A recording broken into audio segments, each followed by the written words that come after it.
Most people know they're capable of more, but they stay stuck doing the same things every day. They keep saying tomorrow or I'll change when the time feels right. But deep down, they know the truth. They're not living as strong, focused, or disciplined as they could be. This version of themselves that avoids discomfort, gives up too soon, makes excuses, and hides behind fear, isn't who they're meant to be. That's the weak version. And if you want to feel proud of the person you see in the mirror, it has to go. This isn't about being perfect. It's about being honest with yourself. It's about waking up and realizing that your time is limited, and every choice you make is either building the life you want or dragging you further away from it. You don't need more motivation. You need to take action even when you don't feel like it. You need to hold yourself to a higher standard, even when no one is watching. And you need to stop protecting the version of you that avoids responsibility, runs from challenge, and settles for comfort. In this video, we're not going to talk about theories or fluff. We're going to walk step by step through what it actually takes to build the strongest version of yourself. You'll learn how to stop lying to yourself, how to build habits that last, how to silence the inner voice that keeps pulling you backward, and how to wake up every day with a real sense of direction and purpose. If you're tired of going in circles, if you're tired of looking back with regret, and if you're ready to finally become someone you can respect, this is where it begins. Not tomorrow, not when you feel more confident. Now, stay with this video until the end, and give yourself the chance to rise above the old habits, the old excuses, and the old limits. This is your wake-up call. It's time to kill that weak version of yourself and start building the life you know you were meant to live. Chapter 1. Destroy all excuses and take full responsibility today. Excuses are the quiet poison that kills potential. Every time a person blames their lack of progress on something outside of themselves, they hand away their power to grow, to change, and to lead their own life. The truth is, nothing changes until responsibility becomes personal. It doesn't matter where you started, what happened yesterday, or who failed you along the way. What matters is what you choose to do about it right now. The moment someone decides to stop blaming their environment, their past, their parents, the government, or bad luck, they begin to take their life into their own hands. That moment is the true beginning of personal growth. Taking responsibility doesn't mean taking the blame for everything in life. It means recognizing that while you cannot control every situation, you always control how you respond to it.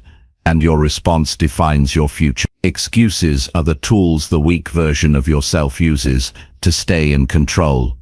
That part of you wants comfort, it wants safety, it wants to avoid risk, confrontation, discomfort, effort, and even truth. It tells you stories like, I'm too tired, it's not the right time, or I'm just not lucky like other people. These are not facts, they are lies wrapped in convenience. People cling to excuses because they are easier than effort. It's easier to say you don't have time than to admit you don't have discipline. It's easier to say you're unlucky than to admit you've been avoiding action. But the longer you protect these excuses, the longer you delay progress. You don't need a perfect past to create a powerful future. You just need the courage to own everything from this moment forward. When you do that, the excuses lose their power, and in their place you find something stronger. Accountability. Taking full responsibility is not something that happens overnight. It's a mindset you build. It starts by looking in the mirror and choosing honesty. Be brutally honest with yourself. Where are you falling short? Where are you pretending you're doing your best when deep down you know you're not? Where have you been blaming others when you should have been building better habits? These aren't easy questions, but they are necessary ones. Because until you face them, nothing will change. The people who grow the fastest are not the most talented or the most fortunate. They are the ones who stop waiting for life to hand them opportunities and start building them instead. They don't wait for motivation or permission. They don't blame the system or their history. They decide today that this is their life and they are in charge of it. They move with purpose, even when life is unfair. They fall, but they own the fall. They don't play the victim, they become the builder. There is deep power in saying, "This is on me." That single statement is the beginning of freedom. Because when it's on you, that means you can fix it. You can change it. You can do something about it. That shift from blaming to owning opens the door to growth. It makes you stronger because it removes helplessness. The weak version of you will fight this. It will say things like, "But this isn't my fault," and that may be true. But fault and responsibility are not the same thing. You may not be at fault for everything in your life, but you are responsible for what happens next. That's the part that matters. Responsibility gives you clarity. When you take ownership, you stop waiting for others to change. You stop expecting the world to be fair. You stop wishing for easier and start building stronger. You look at what is and say, "Now what can I do about it?" That single shift will set you apart from most people. Because most people stay stuck in blame.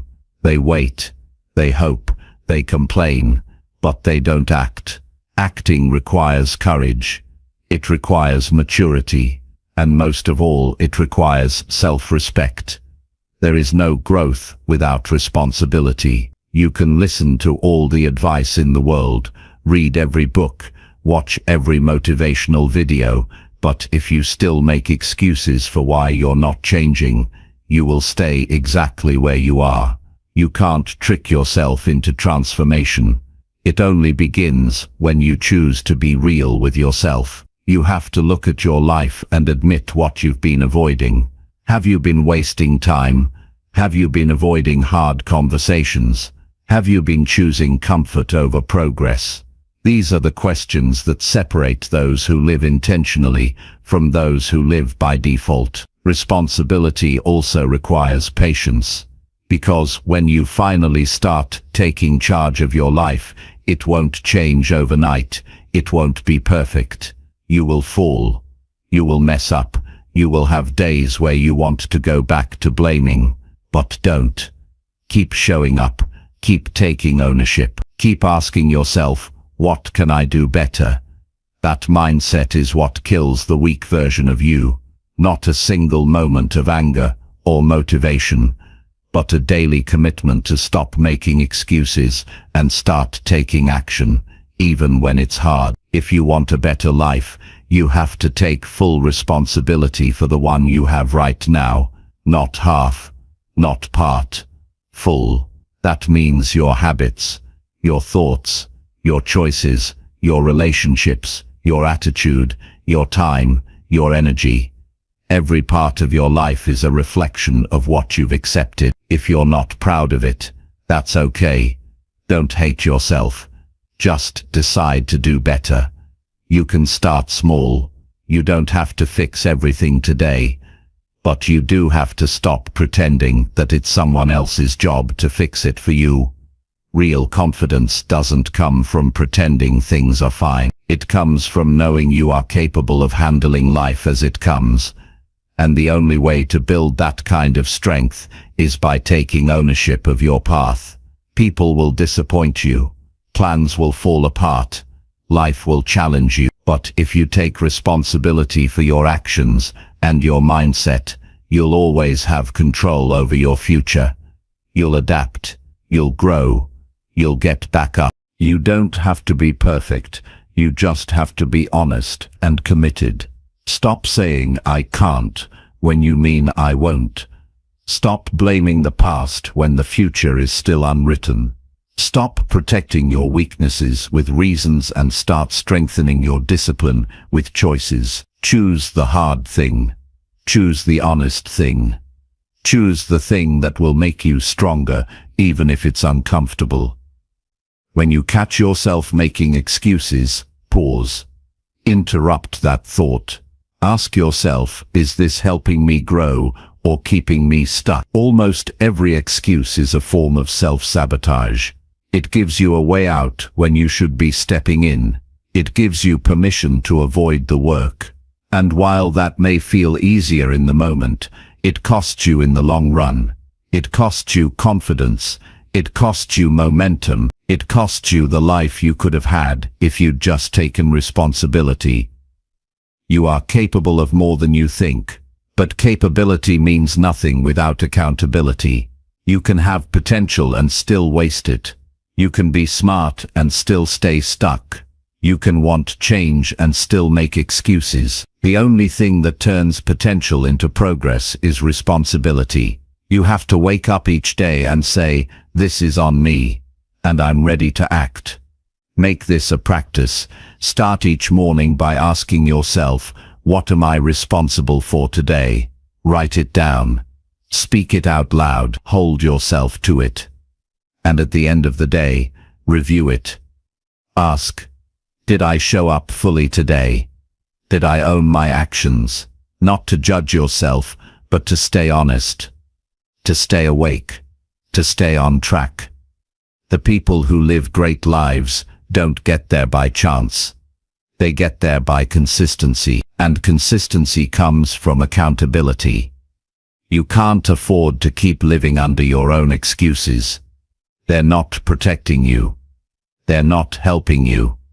They're holding you back. Destroy them. Every single one. Every time they show up. Crush them with action. Show yourself what happens when you stop playing small. Show yourself what's possible when you stop avoiding the truth. Show yourself that the strongest version of you has been waiting on the other side of responsibility all along. It won't be easy. And it shouldn't be. Growth requires effort. It demands discomfort. It takes sacrifice. But it also brings pride. It brings power. It brings the deep peace of knowing you are no longer living as a victim of your circumstances. You are living as the author of your life. That is where strength begins. That is where the weak version of you dies, at the feet of your honesty, your effort, and your discipline. This is the call. No more blaming. No more waiting. No more soft talk or self-pity. Kill the weak version of yourself today. By taking full and final responsibility for your life. Do it not once, but daily. Choose to own your path, your choices, your growth, and your results. Because no one is coming to save you. No one is going to do the work for you. And nothing changes until you change. You are stronger than your excuses. You are better than your past, and you are ready to live fully awake. Own it all. Every choice, every mistake, every victory, every moment. That's how you rise. That's how you win. That's how you kill the weak version of yourself and finally become who you were meant to be. Chapter 2. Build daily discipline and stop negotiating with comfort.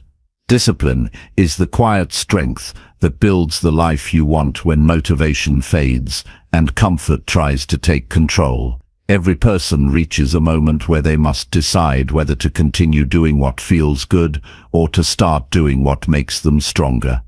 That moment comes not once, but every day, sometimes every hour, and what you choose in those small moments decides who you become. There is no mystery around progress.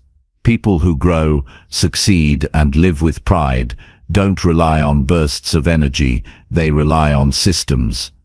They rely on the personal agreement they've made with themselves to do what matters, whether they feel like it or not.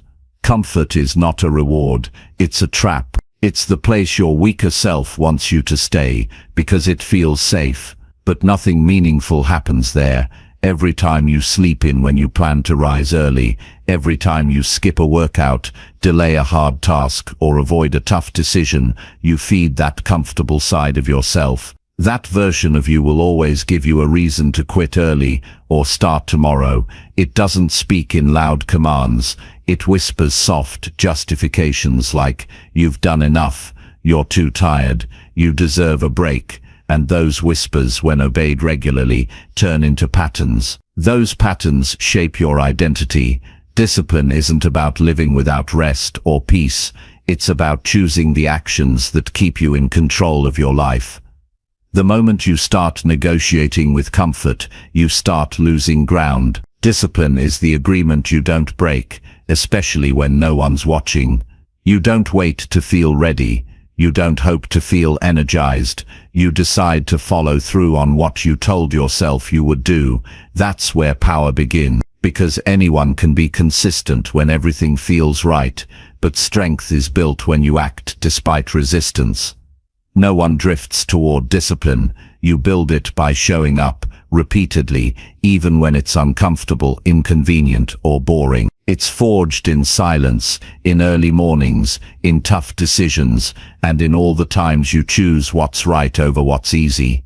Daily discipline isn't some complicated plan. It's the habit of doing what matters most, every day, without needing applause or immediate reward. And the good news is, it's built one decision at a time. Start by choosing one simple commitment you'll keep no matter what.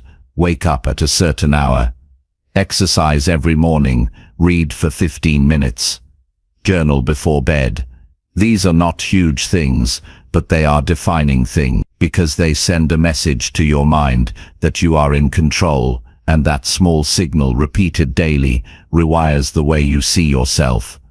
You stop identifying as someone who tries. You start becoming someone who follows through. But the moment you start negotiating, when you say, just this once or I'll do it later, you give your comfort zone a seat at the table. It will always vote against growth. That's why the strongest people don't debate with that voice.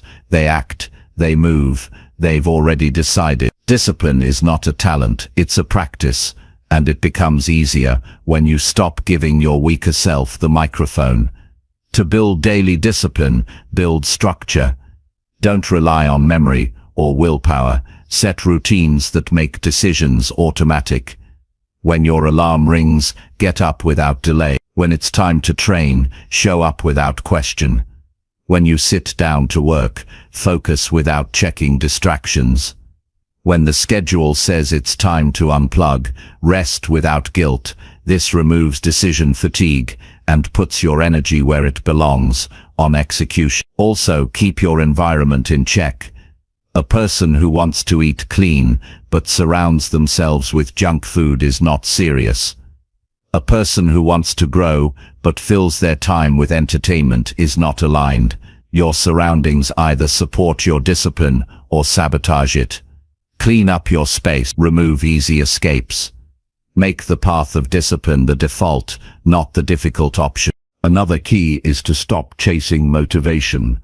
It comes and goes. Some days you'll feel on fire. Other days you won't. That's normal. But discipline doesn't care about your feelings. It's not emotional. It's a decision you make with your eyes open. You know it's hard, and you do it anyway. You know it's tedious, and you stay focused. That mindset builds grit, and grit is what keeps you going when others quit. You must learn to be proud of boring consistency. The world celebrates flashy outcomes, but real pride comes from the small victories no one sees. The days you work when tired, the meals you prepare when it's easier to order out, the hours you read when you could scroll. These invisible wins are the ones that shape the visible life you want. And when you stack enough of them, you start moving with quiet confidence. You don't need to explain yourself. Your life starts speaking for you. But don't confuse discipline with perfection. You'll make mistakes. You'll slip. What matters is how quickly you reset. One missed day doesn't break you. Quitting on yourself does. When you fall off, don't waste time feeling bad. Get back to the basics. Recommit. Restart. Real discipline includes recovery. It's not about being rigid. It's about being relentless. It also helps to remember your why. Discipline without purpose becomes punishment. But when your daily actions are connected to something meaningful, a vision, a mission, a standard, then each choice becomes a part of something bigger. You're not just saying no to comfort. You're saying yes to the life you want.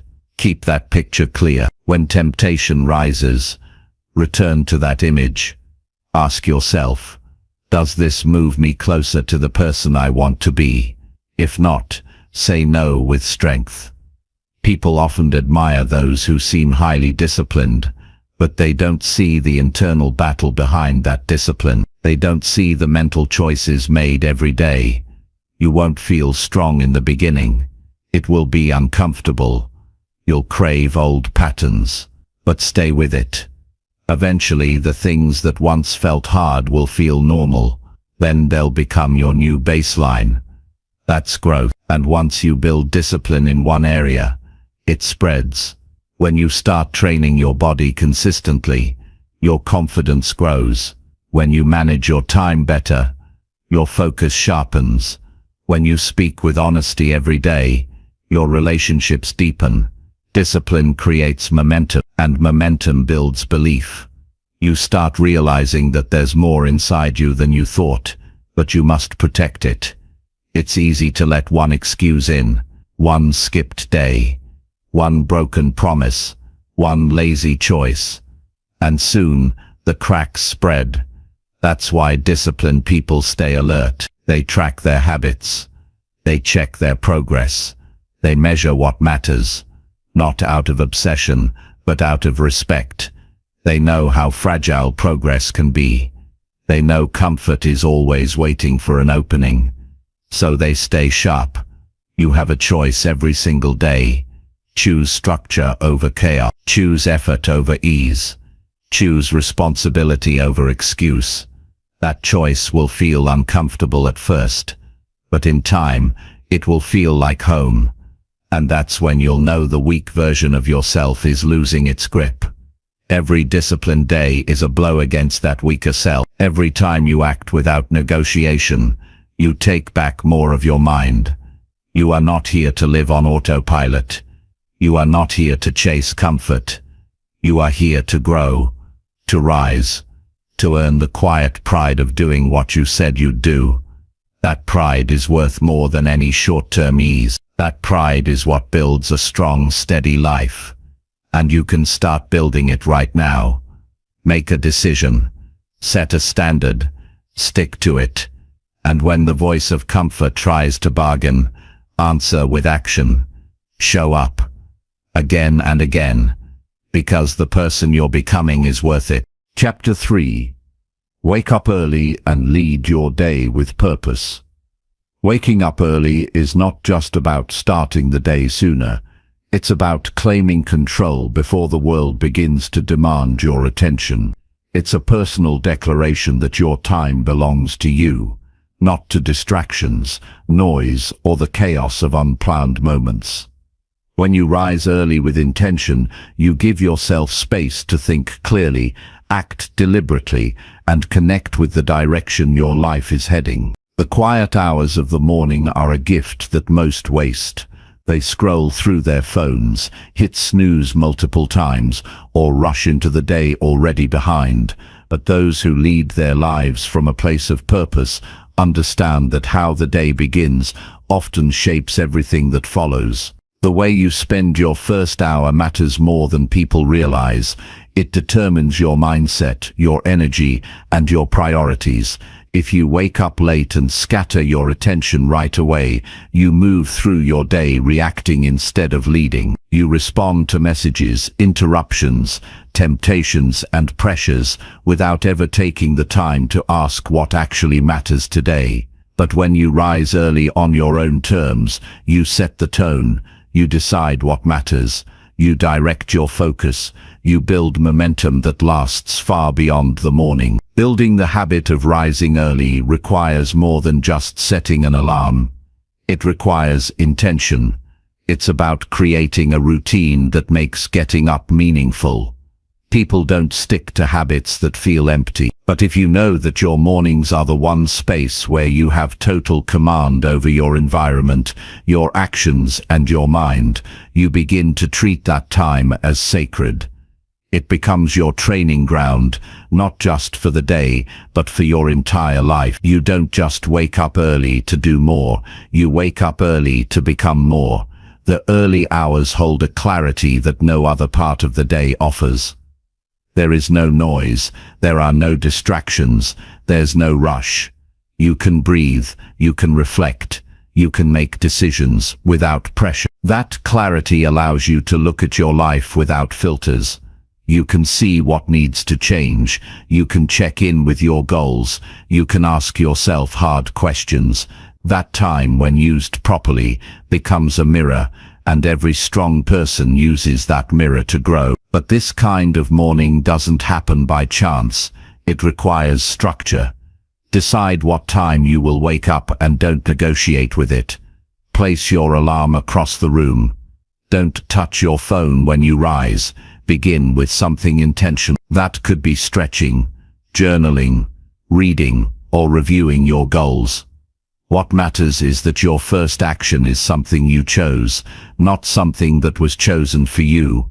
If you begin the day in control, it becomes much easier to stay in control. People often say they're not morning people, but the truth is, no one is born with a perfect rhythm. Your habits train your body and mind. If you stay up too late doing things that don't build you, your mornings will always feel like punishment. But if you begin sleeping earlier and setting up your environment for rest, you'll begin to experience mornings as a place of power. Getting up early doesn't drain you, it strengthens you when done right. It allows you to breathe before life becomes noisy. One of the best uses of an early morning is mental preparation.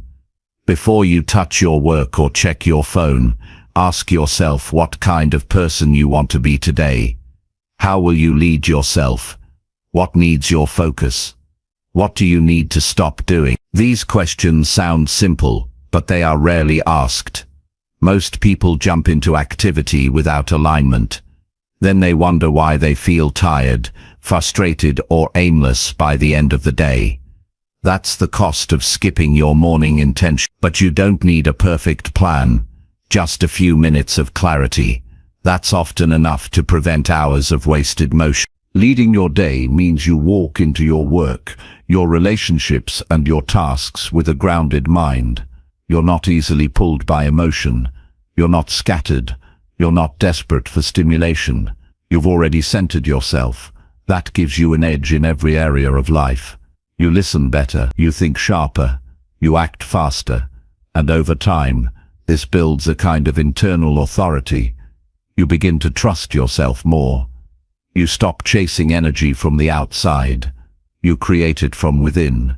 Mornings also offer a chance to build discipline. If you can win the first hour, you're more likely to win the rest. You've already proven to yourself that comfort doesn't control you. You've acted before you were ready. You've prioritized purpose over pleasure. That momentum carries into everything you do. Even small wins, like making your bed or preparing a healthy breakfast, create a mindset of execution. You begin your day with progress, and progress fuels more progress. The discipline of early rising also creates a foundation for long-term change. It trains your mind to act without waiting. It sharpens your ability to focus. It makes you more intentional with your time. And it allows you to work on things that matter without interruption.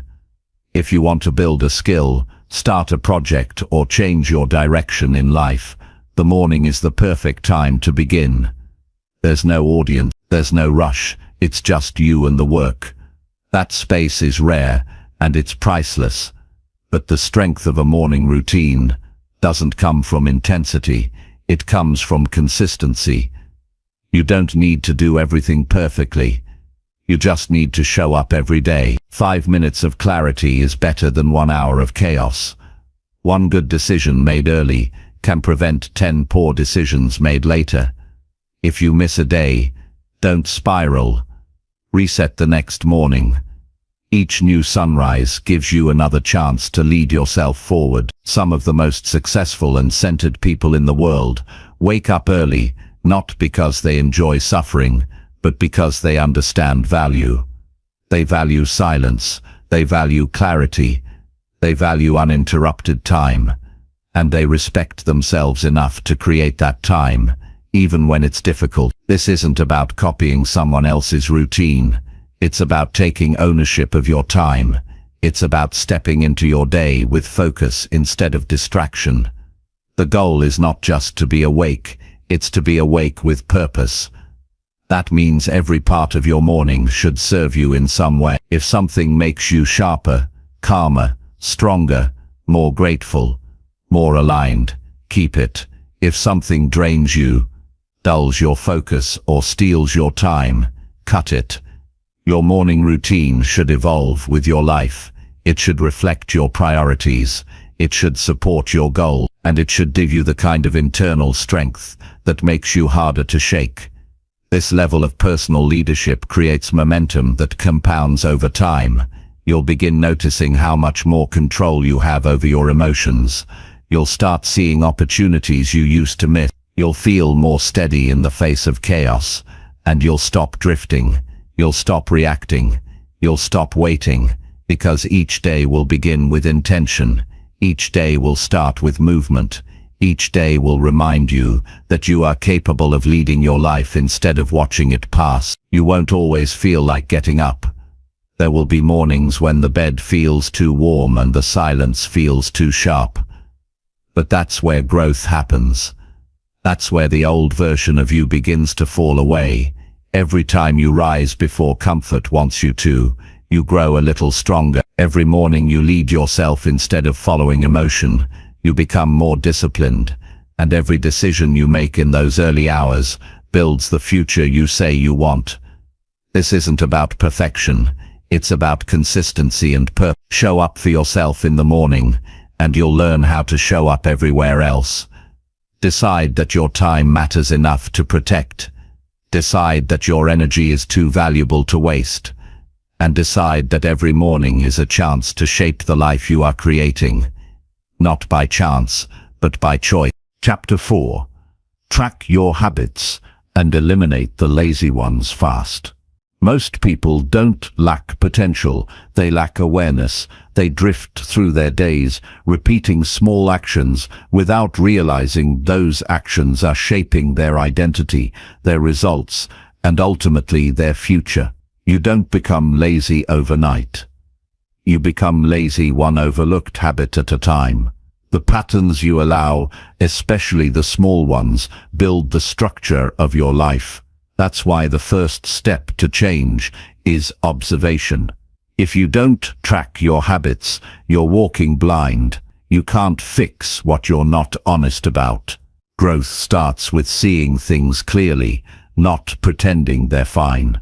Tracking your habits isn't about perfection or punishment. It's about paying attention. When you write something down, you begin to see yourself as you really are, not as you wish to be. Most people assume they're working hard, eating well, staying focused, but the numbers always tell the truth. If you track how many hours you waste, how often you scroll, how frequently you skip the hard things, you'll get a mirror that doesn't lie. And in that mirror you'll find power, because once you're honest about your behavior, you can change it. You don't need motivation, you need measurement. Start by choosing 5 key habits that shape your life. They might be exercise, sleep, reading, screen time, deep work. Track them every day without judgment. Use a notebook, an app, a wall chart. It doesn't matter. What matters is consistency. You're not tracking to feel good, you're tracking to get better. When you begin to observe your real patterns, 2 things happen. You become more mindful in the moment, and you stop lying to yourself about your progress. Lazy habits don't always look like laziness. Sometimes they wear the disguise of rest. Sometimes they feel like small indulgences, but over time, they become default behaviors. Checking your phone every 5 minutes doesn't feel like much until you've lost hours. Skipping one workout feels minor until it turns into weeks. Pushing off tasks becomes easier each time until procrastination becomes a personality. These patterns creep in silently. That's why you have to catch them early. The longer they stay, the deeper they root. Eliminate them fast before they become part of your identity. You won't eliminate lazy habits by wishing they'd go away. You replace them. You build structure. You create triggers.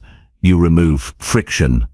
If you waste time in bed every morning, leave your phone in another room. If you scroll too much at night, schedule something productive that forces you off the screen. If you snack mindlessly, stop buying the junk. Don't rely on willpower. Design your environment. Make bad habits harder.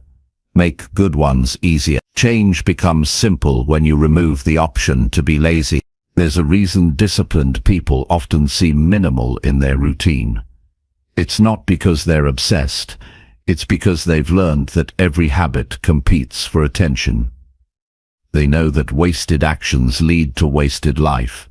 They don't just focus on doing more. They focus on doing less of what weakens them. They remove excess. They eliminate friction. They choose simplicity. Because every unnecessary behavior drains energy.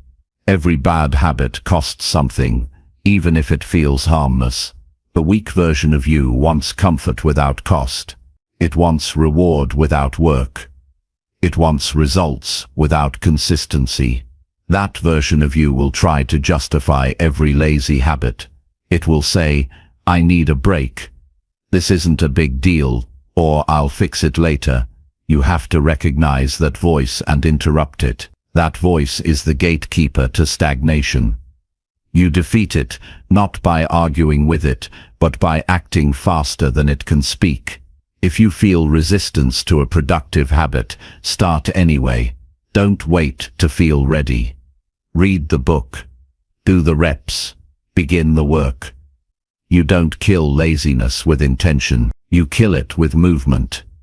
Each time you complete a good habit, track it, check it off, log it, document it. This is more than data. It's proof that you're becoming the person you want to be. Your brain begins to associate action with identity. You stop saying "I'm trying" and start saying "I'm doing." Over time, that builds trust in yourself, and that trust becomes momentum. One good habit feeds the next. One small win starts a chain. This is how real change happens, not through hype, but through repeated action. There will be days when you slip. That's expected. You're human. But don't let one bad day become a bad pattern. Review your habits weekly. Look at the data. Where are you consistent? Where are you falling off? Don't make excuses. Make adjustments. Habit tracking is not about being perfect every day. It's about staying aware and staying honest. If you're not progressing, it's not because you're broken. It's because your habits are misaligned with your goals.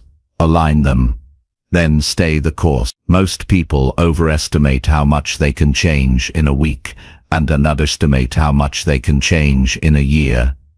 Daily tracking forces you to see the low game. You realize that one workout doesn't change your body, but 201 journal entry doesn't change your mind, but months of reflection do. 1 hour of deep work won't change your future, but 1,000 will. Tracking lets you see that consistency beats intensity. It reminds you that progress is earned through patience and effort, not shortcut. Lazy habits die when you stop giving them room to breathe. Fill your time with things that build you. Replace empty hours with structure. Replace avoidance with action. Replace excuses with clarity. The version of you that wins in life is not more talented. It's more consistent. That version lives with intention. It doesn't tolerate small lies. It doesn't hope things improve. It tracks, it acts, and it adjusts. That's who you're becoming. If you want to stop feeling stuck, stop living blind, Open your eyes to what you're really doing. Write it down. Face the truth, then act. You don't need more time. You need better use of the time you already have. Every minute counts. Every habit compounds. The person you are becoming is shaped not by what you occasionally do, but by what you repeatedly do without excuse. You are responsible for what you allow. If your days are filled with distractions, cut them. If your routines are weak, strengthen them. If your excuses are growing, confront them. This isn't about being harsh, it's about being free. Free from inconsistency. Free from regret. Free from pretending that life will change without action. There's a reason high performers track everything. It's not because they're obsessive. It's because they understand leverage. They know that small changes, done daily, lead to massive shifts. They don't rely on memory or guesswork. They measure. They reflect. They improve. You can do the same. Start today. Track what matters. Eliminate what weakens you. Build what strengthens you. And never let laziness hide behind the lie of just this once again. Chapter 5. Push through fear and do the hard thing now. Fear is not the enemy, inaction is. Fear only grows when it is obeyed. It becomes stronger every time you step back, every time you wait, every time you decide that the right moment hasn't come yet. The longer you avoid what's difficult, the more powerful that fear becomes. It begins to shape how you move, how you speak, and how you think. You start living in a shrinking space, not because you're not capable, but because fear convinced you that growth is unsafe. The truth is, doing the hard thing now is often the only way to weaken the hold that fear has on your life. Every person who has accomplished something meaningful has stood face to face with fear and moved anyway. They didn't feel ready. They weren't fearless. They didn't wait for a perfect day. They made a decision to move in the presence of fear, not in its absence. That decision is where strength begins.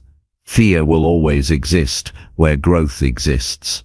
If you want to live a stronger life, you must stop asking fear for permission.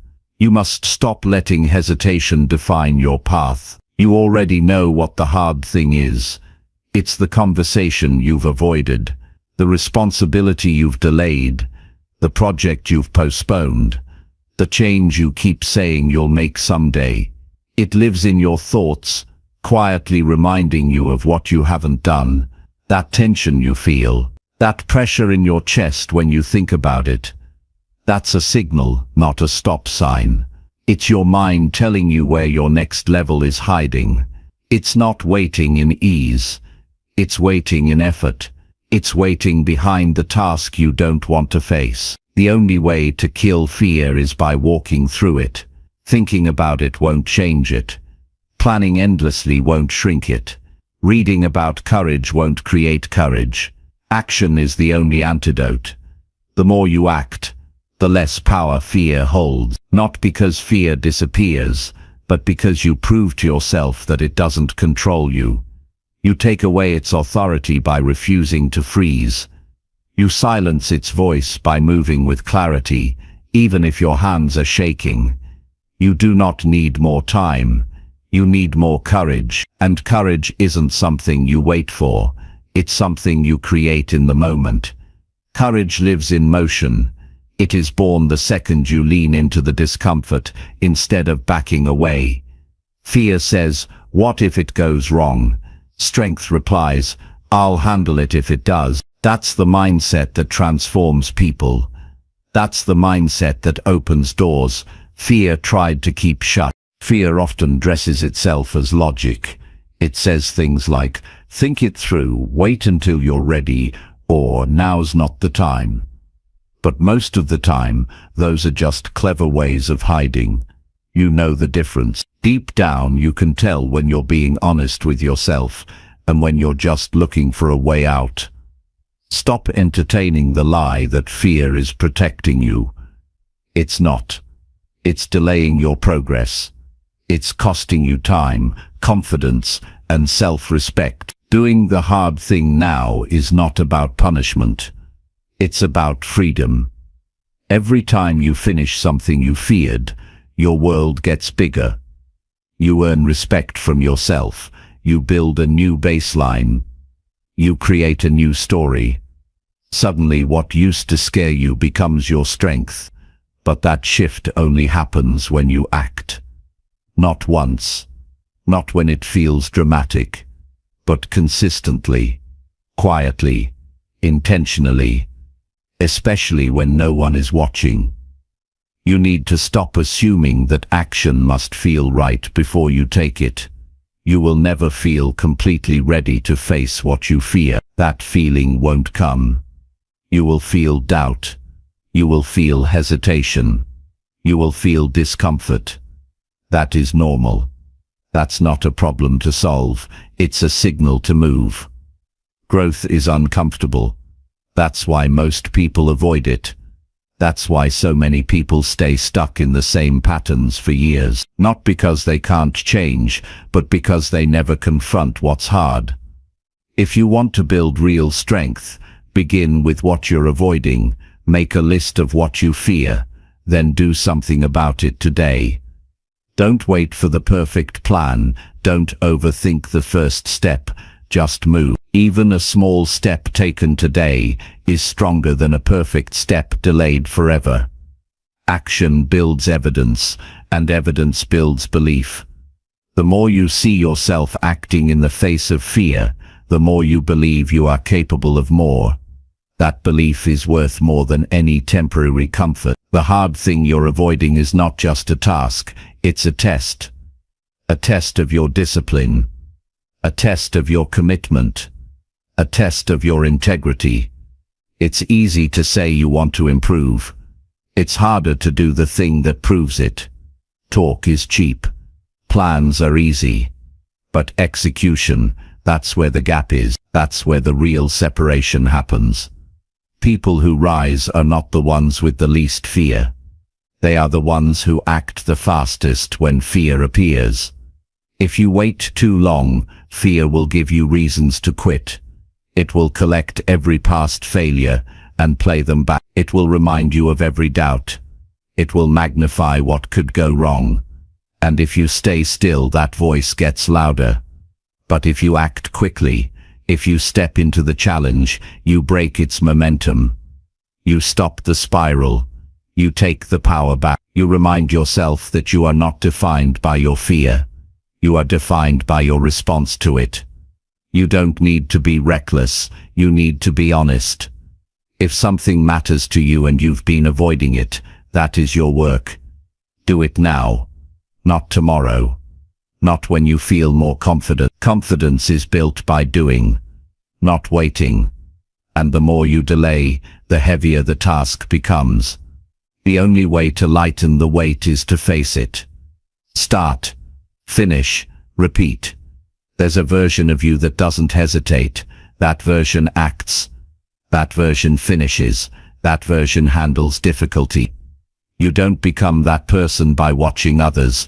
You become that person by doing what scares you. Every single time you do the hard thing, you shed part of the weaker version of yourself. You build courage like a muscle. And one day the things that used to paralyze you will feel small. But that day won't arrive by accident. It will come because you chose to act now, not later. Fear wants you to delay. Growth demands that you start. Choose growth. Choose discomfort. Choose the hard thing. And prove to yourself, again and again, that you are not a servant to fear. You are stronger than hesitation. You are stronger than doubt. You are stronger than the voice that says maybe tomorrow. Push through. Act now. And don't stop, because every time you do, you become the version of yourself who no longer flinches, no longer hides, and no longer needs permission to rise. Chapter 6. Speak the truth and stop hiding your real self. Most people live behind a mask, afraid that if they speak the truth, they will be rejected, misunderstood, or judged. So they shape their words to fit in, hold back their opinions to keep peace, and hide parts of themselves just to avoid discomfort. Over time, they become strangers to their own identity. They start to forget who they really are beneath the noise, the roles and the expectations of others. Hiding your real self might keep you comfortable, but it never brings you peace. Peace only comes when you stop performing and start living honestly. Truth isn't always loud, but it's always clear. It doesn't need to be harsh, but it does need to be real. When you begin to speak with honesty, you stop carrying the burden of pretending. That weight is heavier than people realize. Every time you bite your tongue when something matters, every time you agree when you disagree, every time you act like you're fine when you're not, you chip away at your own power, and over time, those small silences become a prison. You stop feeling strong because you've taught yourself that your truth isn't worth expressing. To speak the truth is to stop betraying yourself. It means saying what needs to be said, even when your voice shakes. It means owning your story, even the parts that others might not understand. It means standing in your values, even when it would be easier to stay quiet. This is not about being aggressive or unfiltered. It's about being real. The people who live with the most confidence are not the ones who have the loudest opinions. They're the ones who no longer hide. You don't need to announce every thought, but you do need to stop lying to keep others comfortable. If something matters to you, speak on it. If something doesn't sit right with you, address it. If someone crosses your boundaries, say no. If you feel something deeply, don't water it down. Living in truth is not just about how you speak, it's about how you exist. It's the way you walk through life without pretending to be smaller, quieter, or different to fit someone else's version of you. When you hide your real self, you invite people to love a version of you that doesn't exist. And that's why so many relationships feel shallow or unfulfilling. You can't connect deeply with anyone when you're not showing up fully. Honesty creates depth. It builds trust. It allows the people in your life to truly know you, support you, and respect you. But that kind of connection only comes when you stop playing roles and start being honest. The hardest truths are often the ones we need to tell ourselves. It's easy to speak your truth to others when you've been practicing honesty internally. But if you've been lying to yourself about your priorities, your habits, your fears, or your needs, it becomes almost impossible to be authentic with others. That's why the first step is internal. Look at where you've been holding back. Look at what you've been avoiding. Be willing to say, "This isn't working, I'm not proud of this," or "I want more than this." That level of honesty builds strength from the inside out. Speaking the truth also means accepting that not everyone will like it, not everyone will agree, not everyone will applaud your clarity. That's not your job. Your job is not to be liked, it's be real. And the people who truly respect you will respect your honesty. They will value your boundaries, they will admire your integrity. And the ones who don't, let them go. You don't need to shrink to stay in someone's life. You need to stand tall and let the right people meet you there. There is a difference between being liked and being respected. One is built on comfort, the other is built on truth. When you speak the truth consistently, you begin to earn something that goes deeper than approval. You earn trust. People may not always agree with you, but they'll know where you stand. And more importantly, you'll know where you stand. You won't feel lost in your own life. You'll feel anchored in your identity. Start practicing this in small ways. When someone asks how you're doing, tell the truth. When you disagree, say it respectfully. When you're unsure, admit it. When you're struggling, own it. These moments might feel uncomfortable at first, especially if you've spent years performing. But with each honest word, you begin to rebuild your connection to yourself. You begin to move through life without needing to explain or apologize for who you are. You can't be powerful if you're hiding. Strength requires exposure. It requires vulnerability. It requires risk.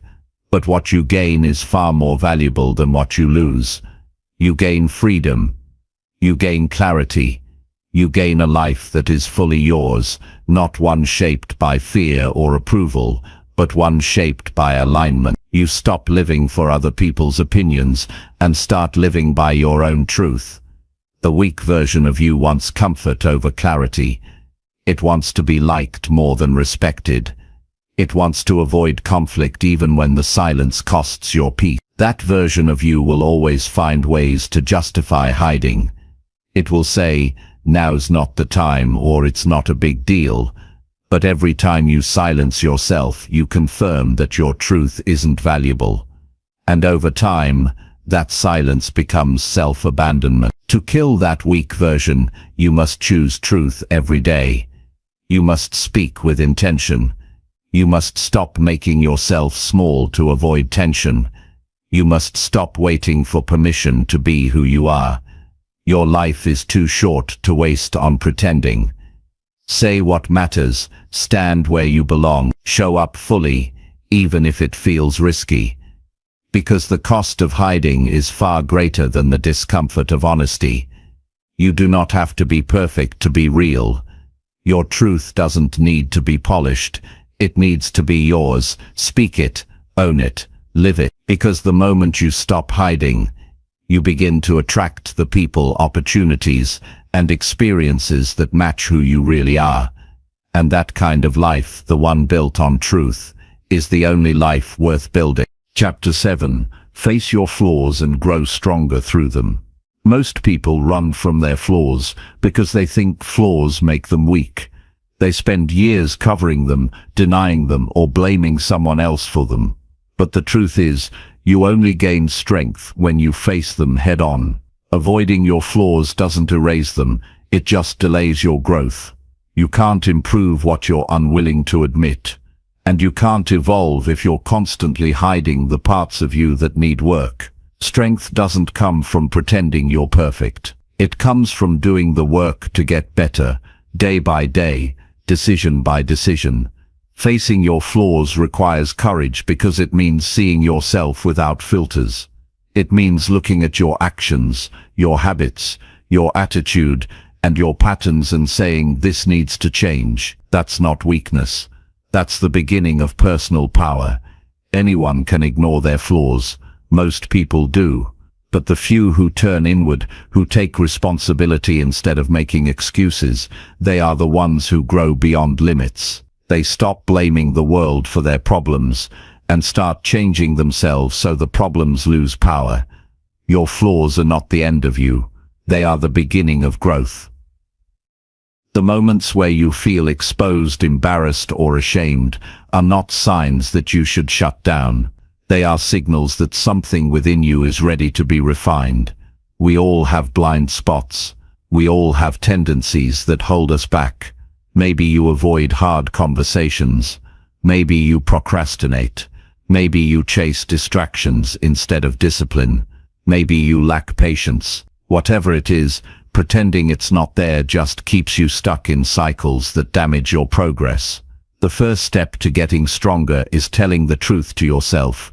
You don't need to announce it to the world, but you do need to stop lying in your own mind. Say it plainly. I get lazy when no one is watching. I give up too fast. I care too much about what people think. I don't follow through. These are not insults. They are insights. The moment you call something out, you begin the process of changing it. You stop reacting and start rebuilding. And that is how you create power. Not by hiding what's broken, but by fixing it piece by piece. Growth through flaws means taking ownership without shame. You are not your worst moment. You are not your old habits. You are not your past failures. But you are responsible for what you do next. You can either carry the same weaknesses forward and let them define you, or you can use them as fuel to build the kind of discipline and focus that most people only talk about. That is the real choice.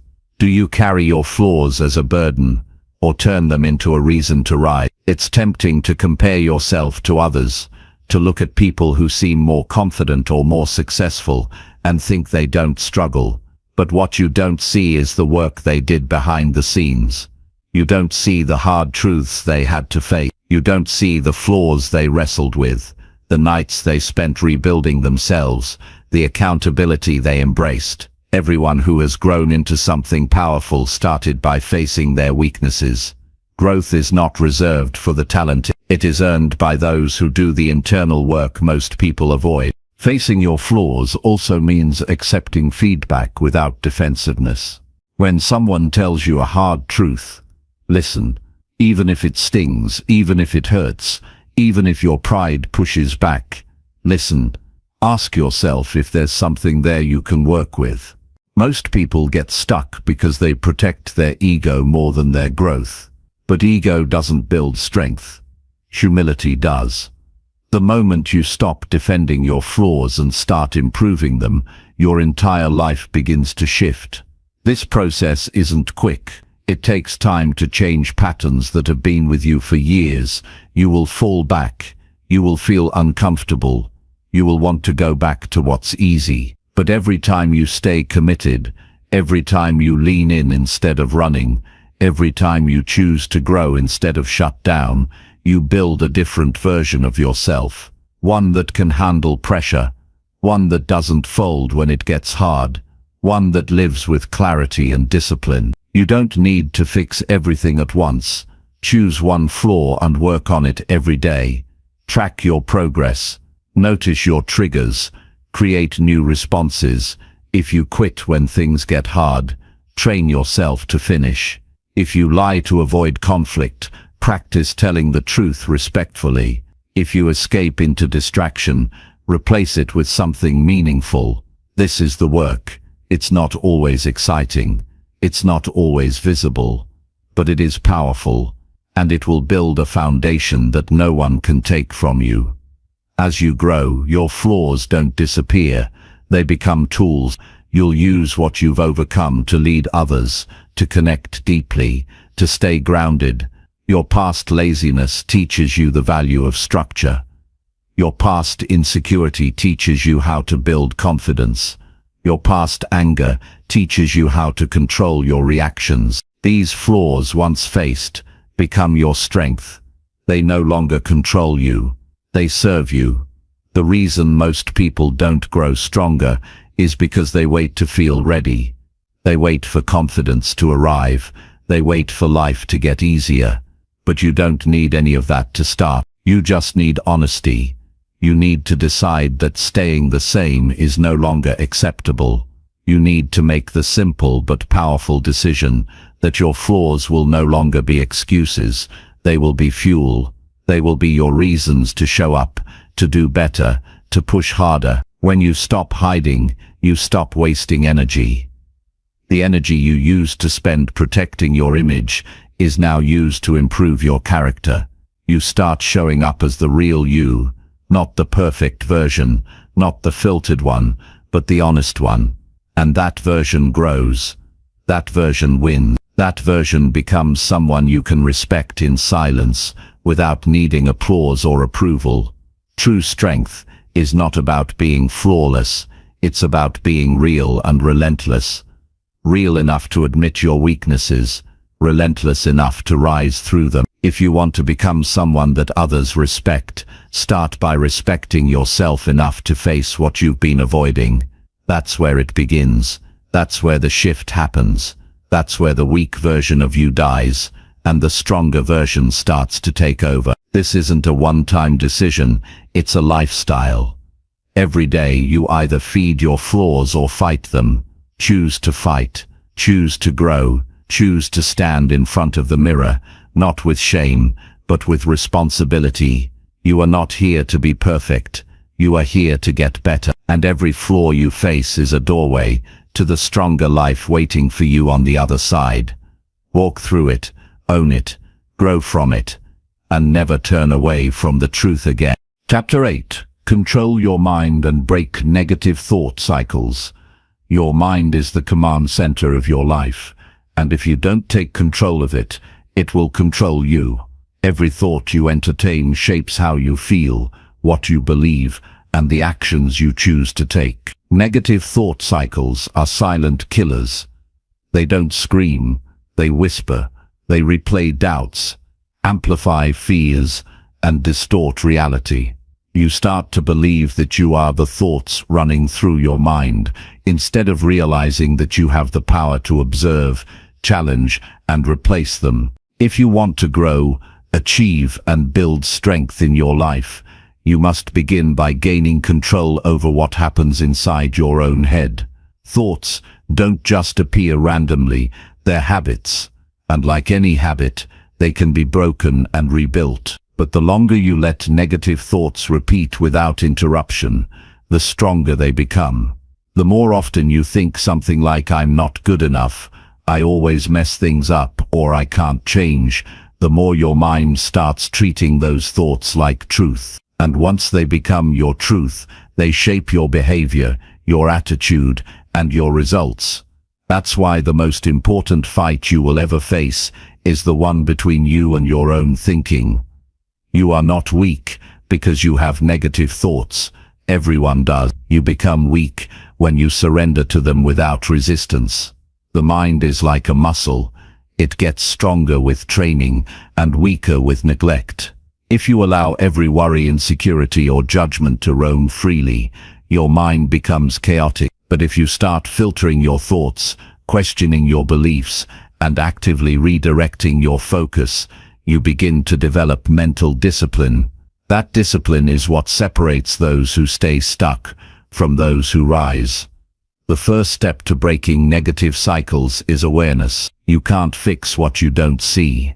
Most people live unconsciously, letting thoughts pass through their minds without even noticing. Start paying attention. Notice the thoughts that show up when you wake up. Observe what plays in your head when you're about to do something difficult. Catch the voice that tries to convince you to quit. Don't judge it, just see it clearly. That voice is not you. It's a collection of conditioning, past experiences, fears, and doubts. And once you see it for what it is, you can begin to dismantle it. The second step is to separate fact from fiction. Just because you think something doesn't make it true. Your mind will often exaggerate danger, magnify mistakes, and invent outcomes that haven't even happened. Train yourself to challenge these thoughts. When you catch a negative loop starting, ask, is this actually true? Is there evidence? Am I making assumptions? What would I tell someone I care about if they had this thought? This process interrupts the automatic cycle and gives you space to insert truth, logic, and clarity. You must also learn to direct your focus. Your attention is fuel. Whatever you give attention to, you give energy to. If you feed negative thoughts, they grow.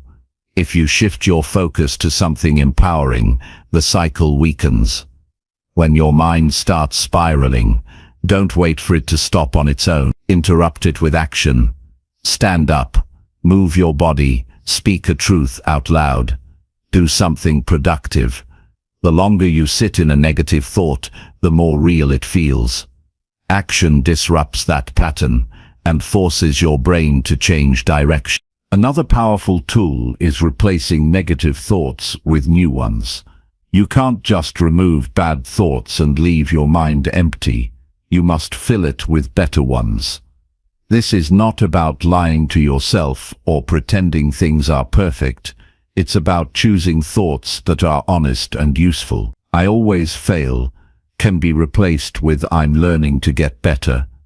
"Nobody cares" can be replaced with "the right people value my growth." "I can't do this" becomes "I'm capable of figuring this out." These replacements don't deny difficulty, they create mental resilience. Your environment also plays a huge role in how your mind operates. If you constantly consume negativity through people, media, conversations, you're feeding the very cycles you're trying to break. Protect your mental space. Choose what you watch. Be selective with who you spend time with. Seek words that align with strength, not doubt. Create routines that reinforce clarity, discipline, and peace. When your environment supports your mindset, change becomes sustainable. Another overlooked part of mental control is how you speak to yourself in private moments. When no one is around and you mess up, what do you say? When you're facing pressure, how do you coach yourself? The strongest people speak to themselves with authority and direction. They don't let emotions dictate their inner dialogue. They lead their minds with purpose. This is hard, but I'm capable. I feel nervous, but I'll move anyway. I've fallen, but I'll rise stronger. This internal voice becomes the weapon you use to cut through self-doubt. Meditation and mindfulness are not just trends, they are training. Just like you train your body to get stronger, you train your mind to stay present and focused. Take time every day, even for 5 minutes, to sit still, breathe, and observe your thoughts without judgment. This builds mental space. It teaches you that you are not your thoughts, you are the one watching them. And in that gap between thought and action, you find the freedom to choose differently. Controlling your mind is not about never feeling doubt or fear. It's about not letting those emotions control you. You will have low days. You will face setbacks. But a trained mind doesn't spiral when things go wrong. It recalibrates. It adapts. It finds solutions. It stays grounded. The untrained mind panics, freezes, and overreacts. But the trained mind keeps moving forward with clarity, even when it feels pressure. Negative thought cycles often build when you avoid what needs to be faced. When you don't take action on your goals, when you let things slide, when you keep putting off what matters, your mind fills that space with anxiety and guilt. That mental weight grows heavier the longer you avoid responsibility. The solution isn't more thinking, it's more doing. Take action on what you've been avoiding. The more control you take in the real world, the more control you gain over your thoughts. Build routines that give you structure. Start your day with a clear mind. Write down what you need to do. Review your thoughts. Redirect the ones that lead nowhere. Choose clarity over chaos. Make decisions that align with strength, not fear. At the end of the day, reflect. Ask yourself what thoughts served you, and which ones didn't. Get used to observing your mind like a leader, managing a team. Don't allow sabotage to become standard. You are in charge. Act like it. You will never live a powerful life with an undisciplined mind. You must decide who is in control, your doubts or your direction. Your mind will try to keep you safe, but growth doesn't live in safety. Growth lives in mental control, daily discipline, and relentless focus. When you learn to break the cycle and replace weakness with strength, you don't just think better, you live better. You move with confidence, you handle pressure with poise, and you become the person who leads, instead of being led by fear. That begins the moment you choose to take your mind back. Chapter 9. Set clear goals and commit with relentless focus. Most people drift through life without a clear direction, hoping something will change without ever deciding what they truly want. They wake up with no target, go to sleep without a sense of progress, and wonder why they feel stuck year after year. The truth is, without a clear goal, you have no anchor, you have no standard, you have no filter for what matters and what doesn't. You end up reacting to life instead of building it. Clarity is the starting point of all personal power, and until you decide where you're going, no amount of motivation will carry you forward. You don't need 10 goals, you need one that matters deeply and demands your full commitment. A vague goal like be successful or get in shape is not a real goal, it's a wish. Real goals are exact, defined, and non-negotiable. A real goal sounds like lose 10 pounds by this date, or save this amount of money by this month, or launch this project by this deadline. You must know exactly what winning looks like, or you will never reach it. When your goal is blurry, your actions will be scattered. But when your goal is sharp, your path becomes obvious. Setting a clear goal is an act of ownership. It's you declaring that your life will no longer be led by chance, but by design. It means deciding that you will no longer just respond to circumstances, you will create them. The moment you set a goal with precision, your brain starts working differently. It begins filtering out distractions. It starts scanning for resources. It becomes alert. That shift is real, but it only happens when you are specific, honest, and committed to the result. Once your goal is set, the next step is full commitment. Not interest, not excitement. Commitment. That means you don't stop when it gets hard. You don't shift the goal when it takes longer than you expected. You don't look for shortcuts the moment discomfort shows up. You lock in. You decide that no matter what happens, you are staying the course. That level of commitment is rare, because it's not emotional, it's rooted in discipline. Relentless focus means you cut the noise. You don't chase every opportunity. You don't jump from one plan to another. You eliminate what's not aligned. You protect your time. You manage your energy. You stop wasting hours on things that do not move your goal forward. Focus is a skill, and you build it by saying no to anything that steals it. Most people fail not because they lack ambition, but because they lose focus every time they're distracted by something easier. You also need to break your goal down into daily action. A clear goal without daily execution is just fantasy. You need to know what must be done every single day to move forward. This creates structure. It removes confusion. It gives you a reason to act even when motivation fades. Waiting to feel inspired is weak. Acting on a clear plan every day builds mental toughness. Small, consistent actions beat occasional big efforts every time. Track your progress. Measure your steps. Evaluate your results. This is how you stay honest with yourself. If you don't track it, you can't improve it. If you don't measure it, you'll convince yourself you're doing enough when you're not. Make it a habit to review your goals every morning and ask, what must I do today to stay on track? Then in the evening, ask, did I do it? This is accountability, and it builds confidence. Every day you follow through, you earn trust in yourself. Remove emotion from the process. Feelings come and go. Commitment stays. You will have days when you feel tired, doubtful, frustrated, or uninspired. Those days do not matter. What matters is how you act in spite of them. Relentless focus means you move anyway. You follow the plan. You show up regardless of how you feel. This mindset builds momentum, and momentum builds belief. Don't share your goals with people who don't have the discipline to chase their own. Protect your vision. Not everyone will understand it. Not everyone needs to. Your focus is not a community project. It's personal. It's sacred. You are building something for yourself, and you don't owe the world an explanation. Let your results speak for you. Let your progress show what you're about. Set your goal, commit fully, and make it part of your identity.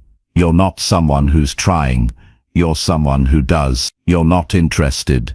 You're invested. You're not hoping. You're building. This shift in identity is what turns effort into excellence.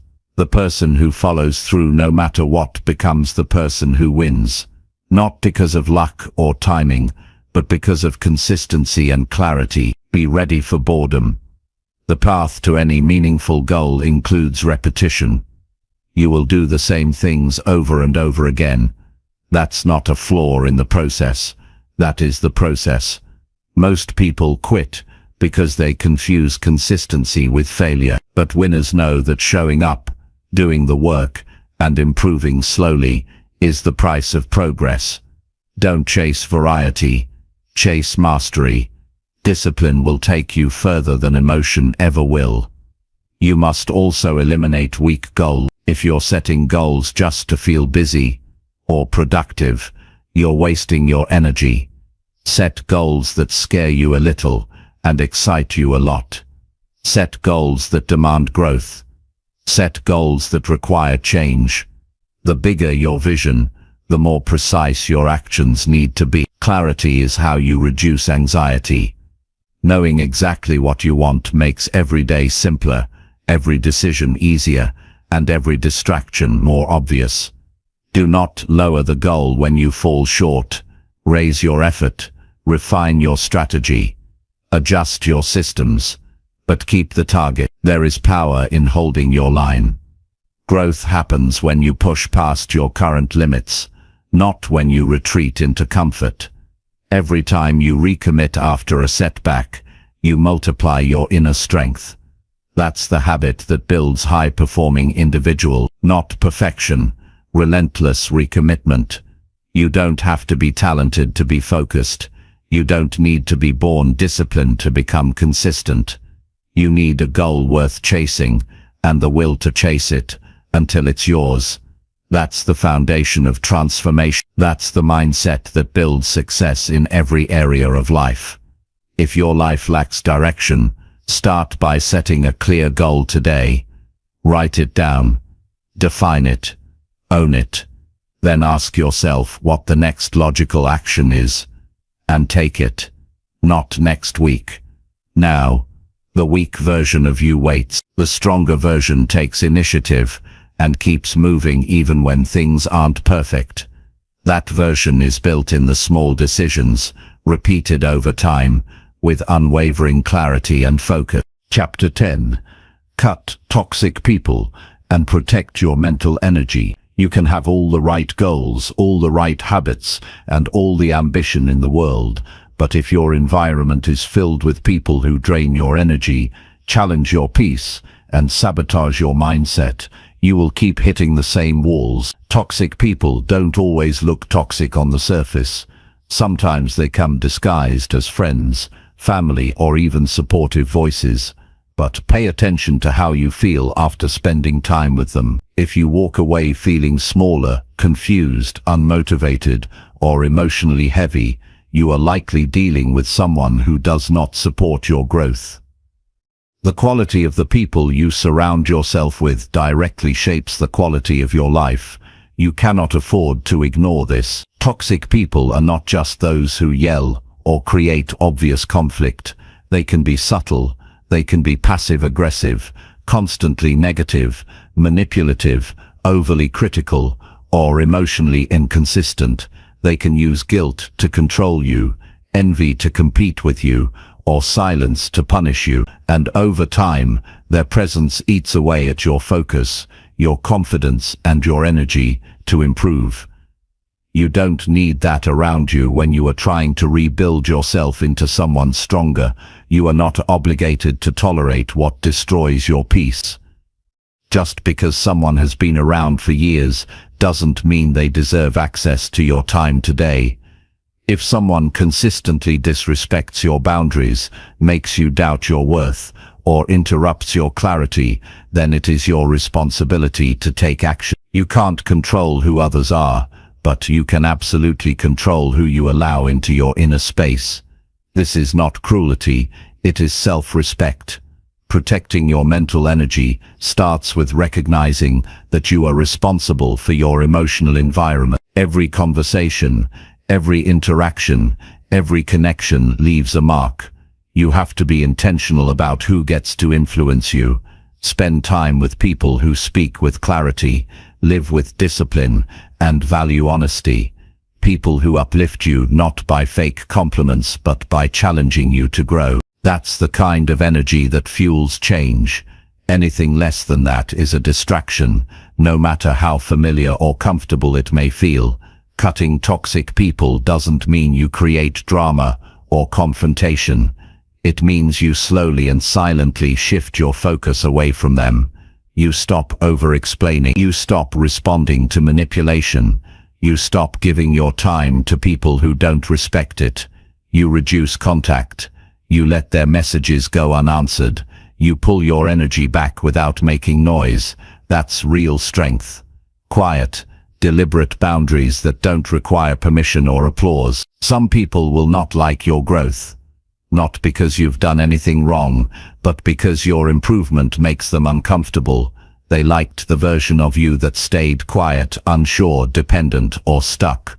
The moment you begin to build discipline and confidence, they feel threatened. This has nothing to do with you, and everything to do with their inability to grow themselves. You have to be okay with losing people who refuse to rise with you. You do not need to explain your boundaries to people who violate them. Your mental energy is sacred. It is limited. Every ounce you give to the wrong person is an ounce you lose from building the life you want. Learn to say no with strength. Not no with guilt or apology, just no with peace.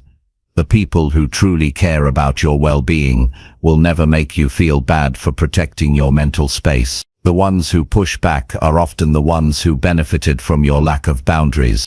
As you grow, your standards must grow too. You cannot hold on to people from your past if they have no place in your future. Growth means elevation, and elevation often requires separation. This doesn't mean you become cold or arrogant. It means you become selective. You don't tolerate gossip, laziness, or drama. You don't pretend to laugh at jokes that insult your principles. You don't engage in conversations that lead nowhere. You stay focused, grounded, and clear on where you're going. Protecting your mental energy also means managing how you allow others to speak into your life. Not every opinion deserves attention. Not every comment deserves a response. Learn to filter voices. Who are they? Do they live with discipline? Do they lead by example? Do they reflect the mindset you're working to build? If the answer is no, then take their words lightly. Let them pass through like noise in the background. Only absorb what strengthens your clarity and focus.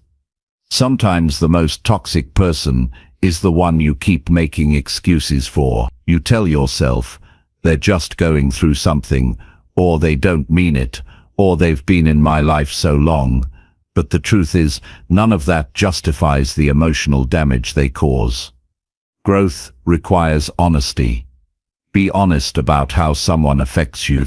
If they consistently leave you feeling drained, unsure, or unstable, that is not love, support, or loyalty.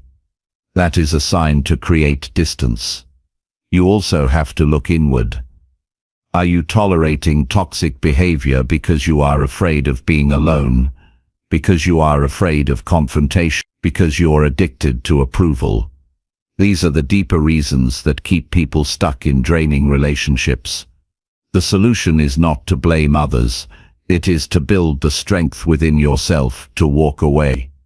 That kind of strength only comes from knowing your worth and committing to peace over people-pleasing. As you protect your energy, you'll notice your mind getting quieter. Your decisions will feel clearer. Your days will feel lighter. You'll have more energy to build, more clarity to act, and more space to grow. Toxic people fog your vision. Once you remove them, you begin to see what's possible again. That's when real transformation begins, not when you add more to your life, but when you remove what never belonged there in the first place. Surround yourself with people who inspire discipline, who respect your boundaries, and who live with intention. People who don't drain you with drama but challenge you with action. Choose to be around those who sharpen your thinking, fuel your ambition, and remind you of your strength when you forget. That is the environment where real growth happens, not in chaos, but in calm. Not in noise, but in focus. You owe it to yourself to build a life that isn't constantly recovering from the damage of other people. You owe it to yourself to be around people who push you higher, not hold you back. And most of all, you owe it to yourself to live with peace of mind, not mental exhaustion. The people you allow in your life are either adding value or taking it away. Be ruthless about that line, because your mental energy is not endless, and your goals cannot afford to be drained by someone else's dysfunction. Start making those decisions today. Audit your environment. Pay attention to who lifts you and who drains you. Protect your mind the same way you would protect your body from harm. Guard it with intention. Filter access. And remember, the stronger version of you does not apologize for choosing peace over pressure, clarity over chaos, and growth over guilt. That version of you lives on the other side of letting go. Chapter 11. Train your body and master physical self-respect. Your body is the foundation of your strength and resilience. It's not just a machine that carries you through the day. It's the home of your energy, your confidence, and your willpower. When you train your body, you are not just improving physical health. You are creating a deeper level of self-respect. This respect comes from knowing that you are doing the hard work necessary to care for yourself, to build endurance, and to stand strong in every situation life throws your way. Physical training is a daily commitment, and it teaches lessons that go far beyond muscles and stamina. The way you treat your body reflects how you value yourself. Neglect, laziness, or abuse of your physical self sends a message deep into your subconscious that you don't deserve care or discipline. This slowly erodes your confidence and your ability to push through challenges. When you make a decision to train your body, you make a statement that your health matters, that your future matters, that your life deserves effort and respect. This shift in mindset is critical because it connects physical discipline with mental and emotional strength. Training your body doesn't require extreme workouts or complicated routines. It requires consistency and intention. Simple actions repeated daily create the foundation for strength. Walking, stretching, bodyweight exercises, or even intentional breathing are enough to begin the process. The key is to start where you are and commit to improvement, no matter how small. Progress builds momentum. Momentum builds belief. Belief builds the kind of self-respect that can never be taken away.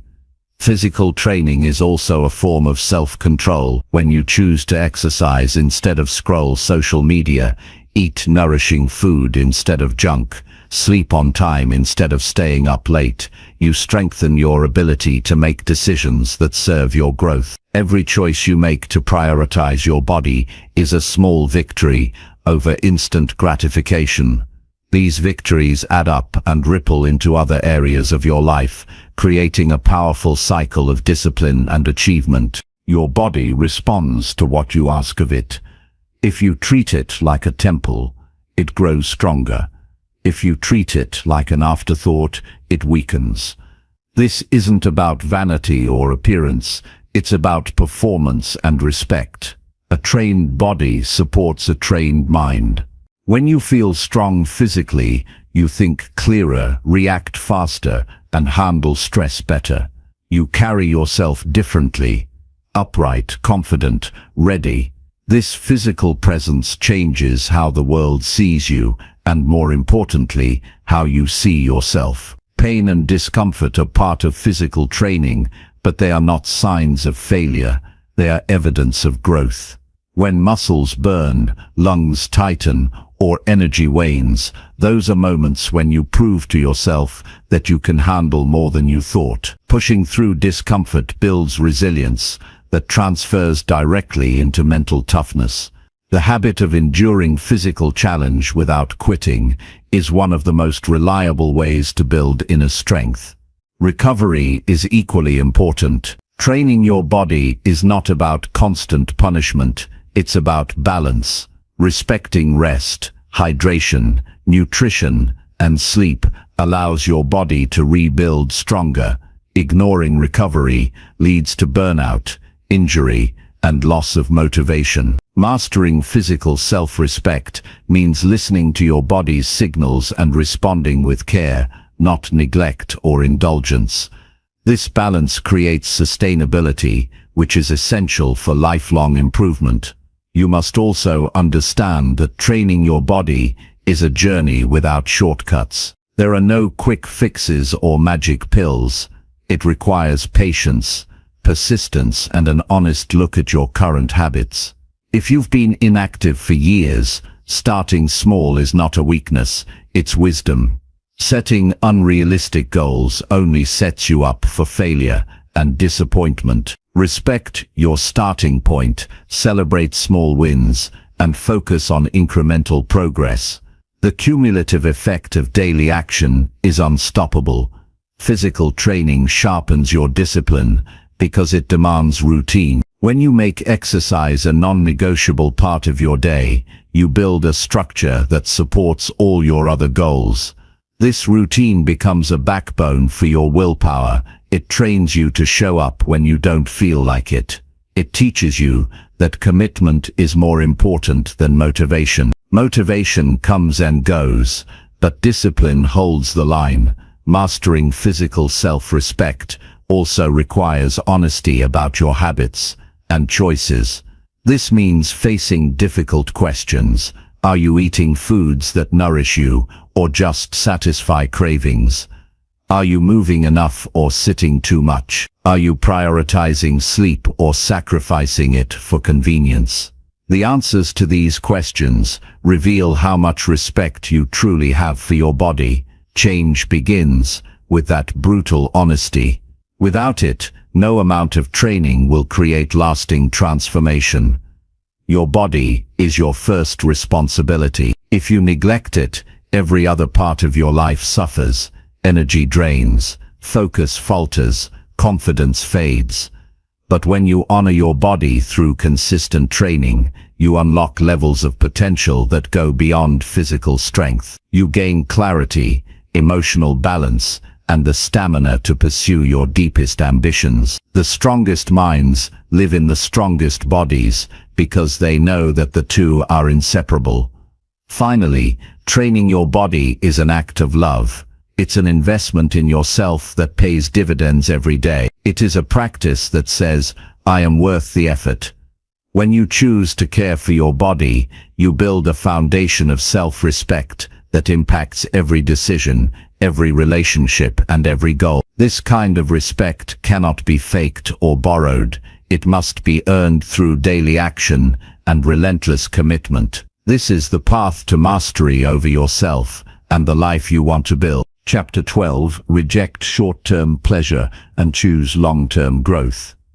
The world is filled with endless distractions promising immediate satisfaction. From fast food to social media, from mindless entertainment to impulsive purchases, short-term pleasure is everywhere, inviting you to abandon your focus and forget your goals.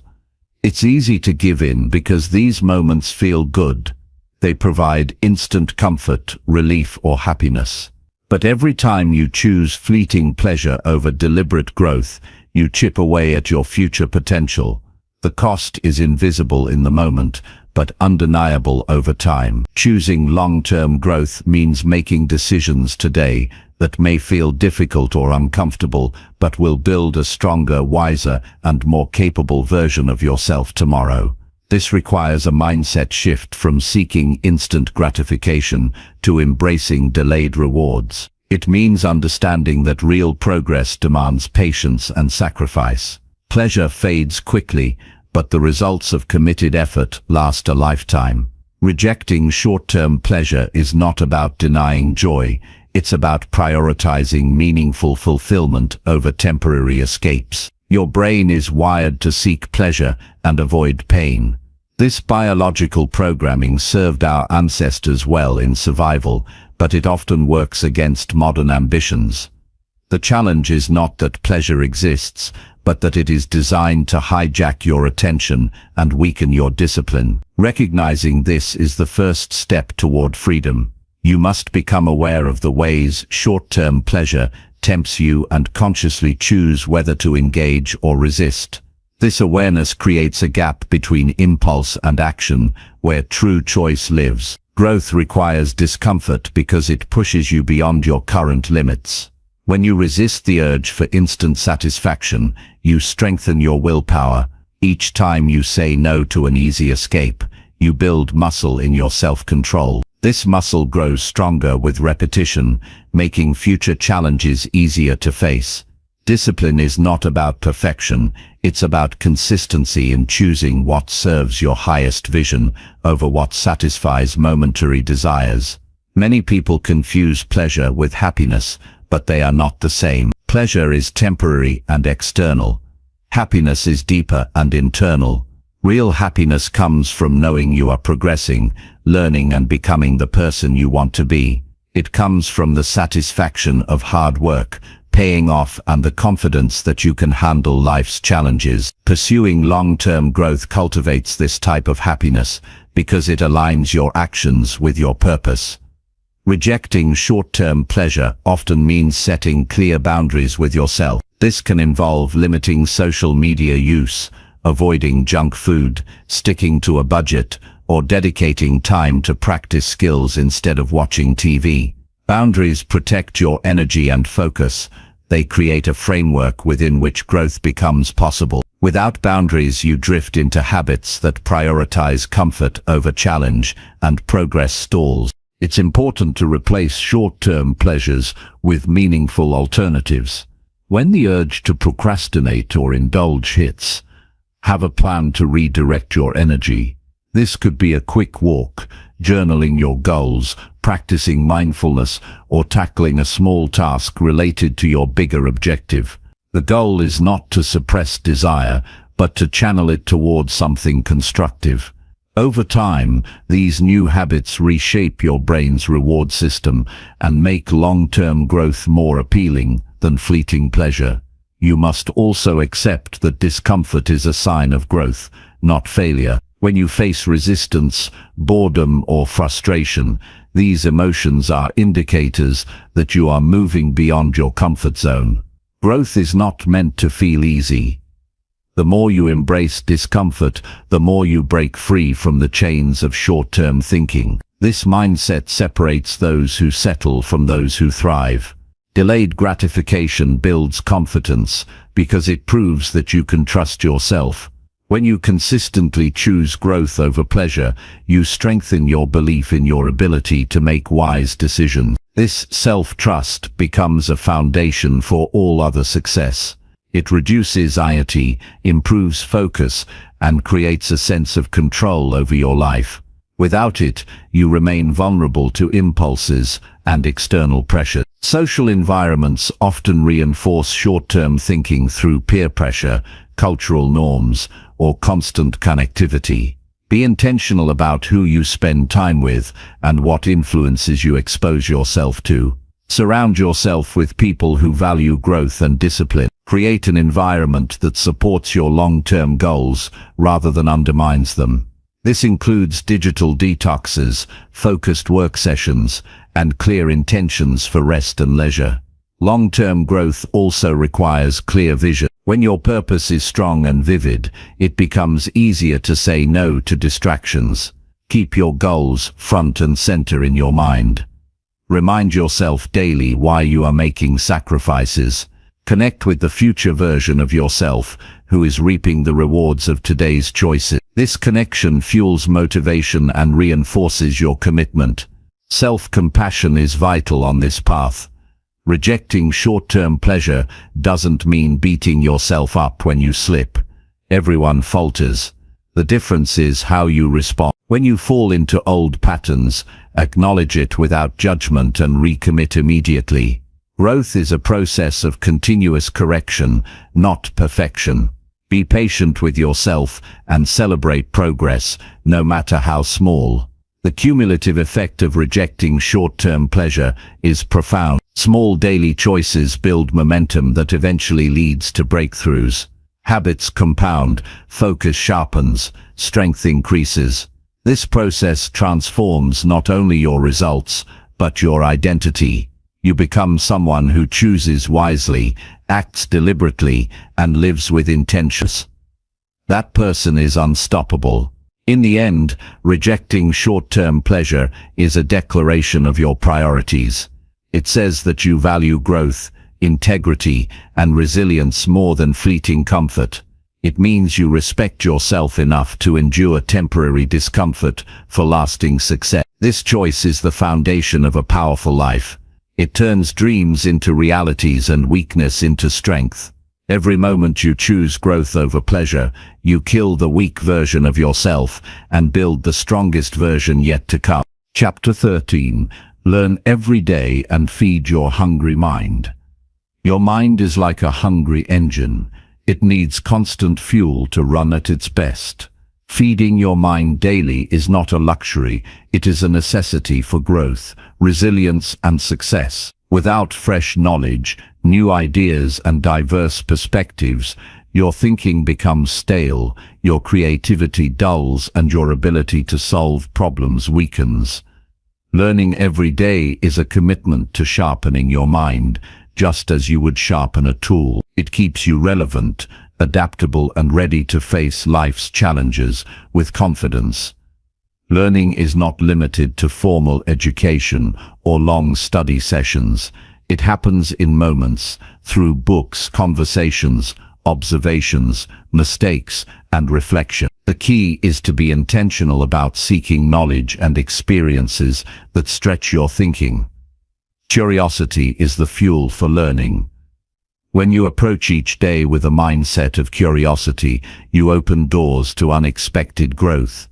You ask better questions and listen more deeply. This habit transforms ordinary experiences into powerful lessons.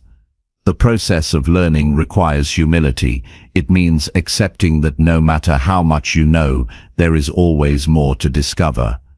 This openness prevents stagnation. It pushes you to explore new fields, try new skills, and challenge existing beliefs. Growth happens when you step outside your comfort zone and admit that your current understanding is incomplete. This willingness to learn is the hallmark of every successful person. Consistent learning builds mental strength. It trains your brain to focus, analyze, and retain information. Over time, this sharpens your decision-making and problem-solving abilities. When faced with uncertainty or complexity, a well-fed mind navigates challenges more effectively. It sees opportunities where others see obstacles.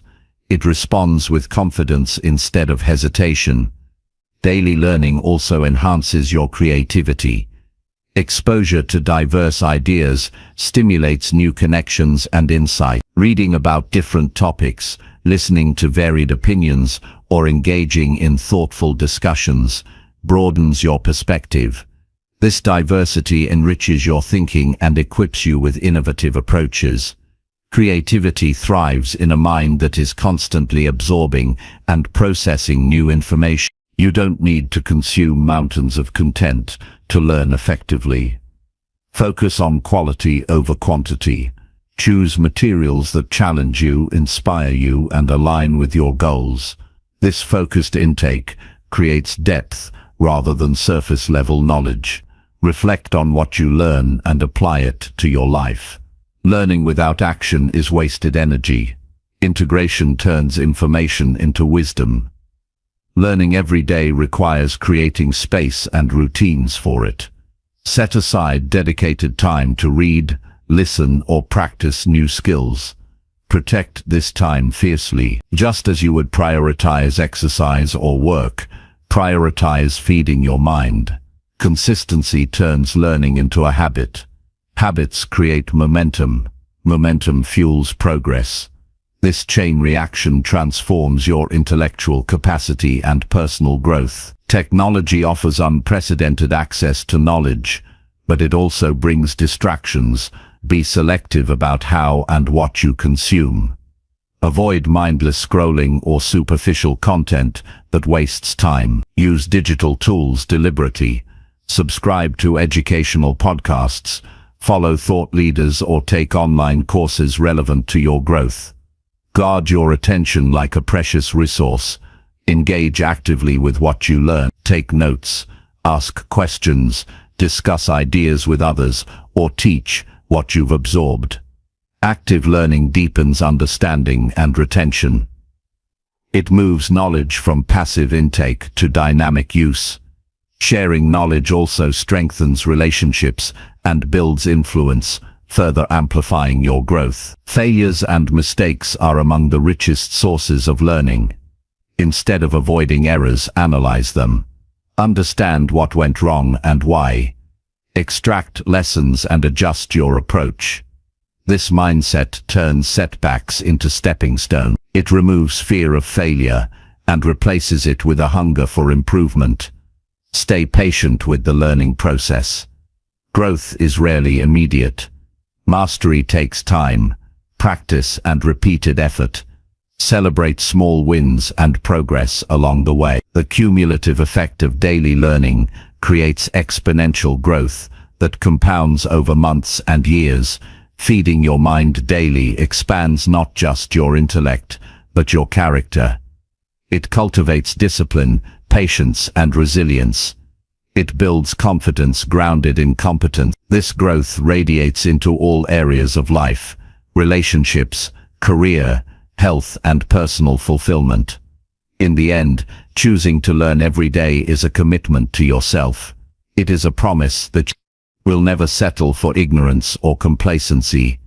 You become someone who adapts, evolves, and leads. Your mind becomes a powerful asset that propels you beyond limits. Feeding your hungry mind daily kills the weak version of yourself and awakens the strong, wise, and capable individual you are meant to be. Chapter 14. Lead yourself before trying to lead anyone else. True leadership starts within. Before you can inspire others, direct teams, or influence outcomes, you must first master the art of leading yourself. This means understanding your values, managing your emotions, and taking responsibility for your actions without blaming others or circumstances. Leading yourself is not about controlling every detail, but about creating a solid foundation of self-awareness and discipline that others can respect and follow. When you lead yourself well, leadership of others becomes a natural extension of your character. Self-leadership requires honesty. It demands you face your weaknesses and strengths without denial or exaggeration. You must recognize where you fall short and where you excel. This clarity allows you to make informed decisions and avoid the trap of overconfidence or insecurity. Leading yourself means setting realistic expectations and holding yourself accountable even when no one else is watching. It means doing the work that others might avoid and being consistent in your habits and principles. Managing your emotions is a critical part of self-leadership. Emotions can cloud judgment and lead to impulsive decisions. When you learn to pause and assess your feelings before reacting, you gain control over your responses. This emotional regulation demonstrates maturity and steadiness, qualities essential for effective leadership. It also models for others how to remain calm under pressure and make decisions rooted in logic rather than fleeting feelings. Taking responsibility is a powerful act of leadership. It means owning your successes and failures equally. Avoiding blame creates trust in yourself and with others. When you admit mistakes and learn from them, you show strength, not weakness. This accountability builds credibility and inspires others to do the same. Leading yourself with responsibility also means proactively seeking solutions instead of waiting for external direction. Discipline forms the backbone of leading yourself. It involves creating routines, sticking to commitments, and prioritizing tasks that align with your goals. Discipline is the bridge between intention and action. Without it, motivation wanes and progress stalls. A disciplined leader manages time wisely, resists distractions, and keeps focus on long-term objectives. This discipline is contagious. When others see your consistency, they are more likely to follow your example. Self-leadership also means embracing continuous growth. A true leader never assumes they have all the answers. Instead, they pursue learning and development relentlessly. They seek feedback, reflect deeply, and adapt as needed.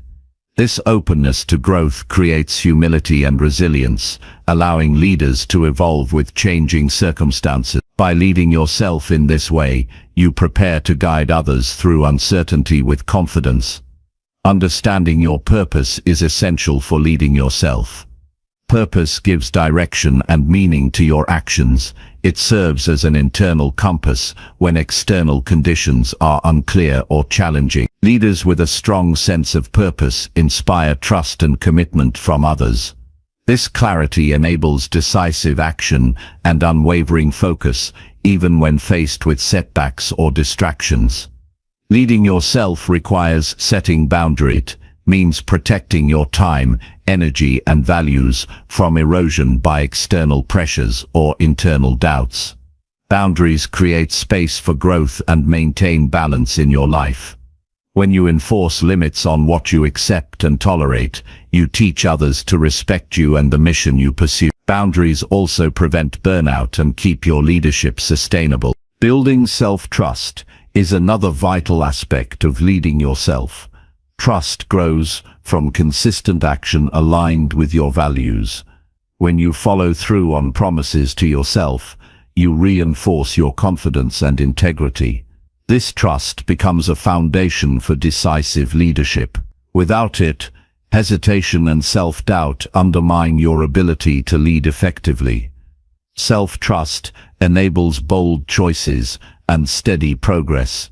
Leading yourself before others also means mastering communication with yourself. The internal dialogue you maintain shapes your mindset and actions. Positive, clear, and constructive self-talk builds confidence and resilience. Negative or chaotic thoughts lead to confusion and indecision. By learning to guide your own thoughts intentionally, you develop mental clarity that influences every decision you make. Self-leadership involves embracing solitude. Spending time alone with your thoughts fosters reflection and insight. Solitude creates opportunities to evaluate your direction, assess your progress, and recharge mentally. Leaders who avoid distraction and seek clarity in solitude gain deeper self-understanding. This practice enhances emotional regulation and strategic thinking, key components of strong leadership.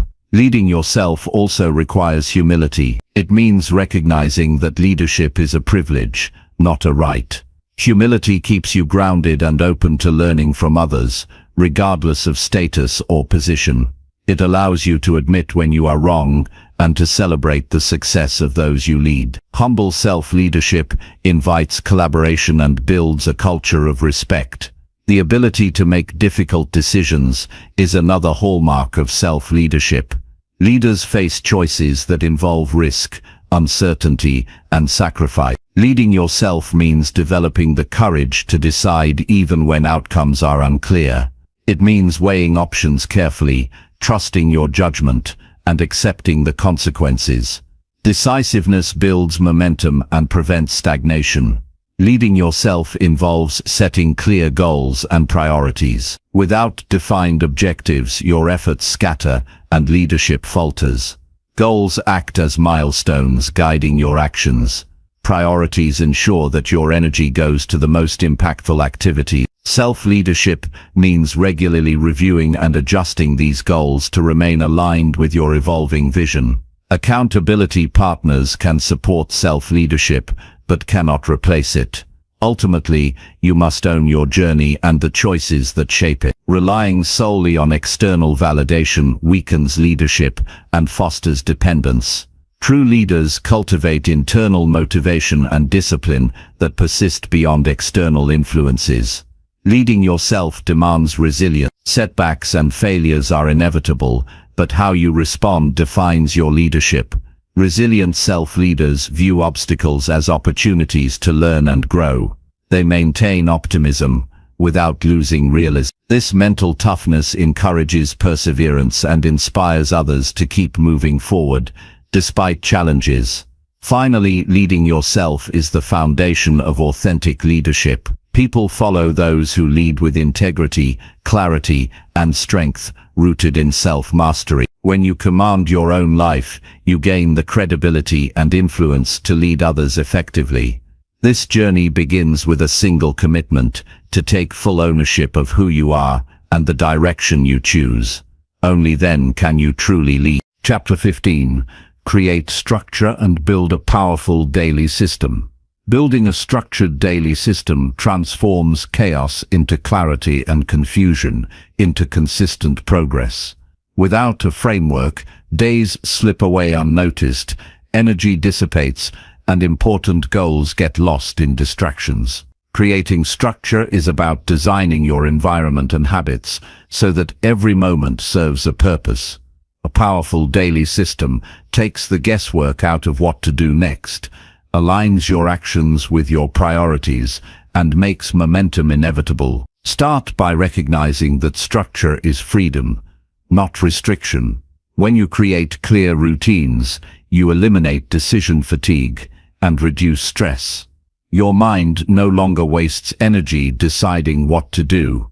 It simply follows the path you have laid out. This mental clarity opens space for creativity and deep focus, because you're not overwhelmed by randomness. The discipline of a system brings peace, productivity, and power. The foundation of a daily system is intentional planning. Each day should begin with a clear understanding of what must be accomplished.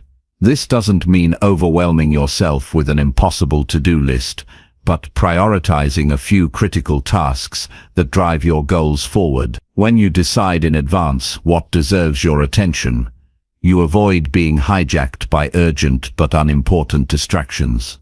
Clarity on priorities sharpens your focus and elevates your results.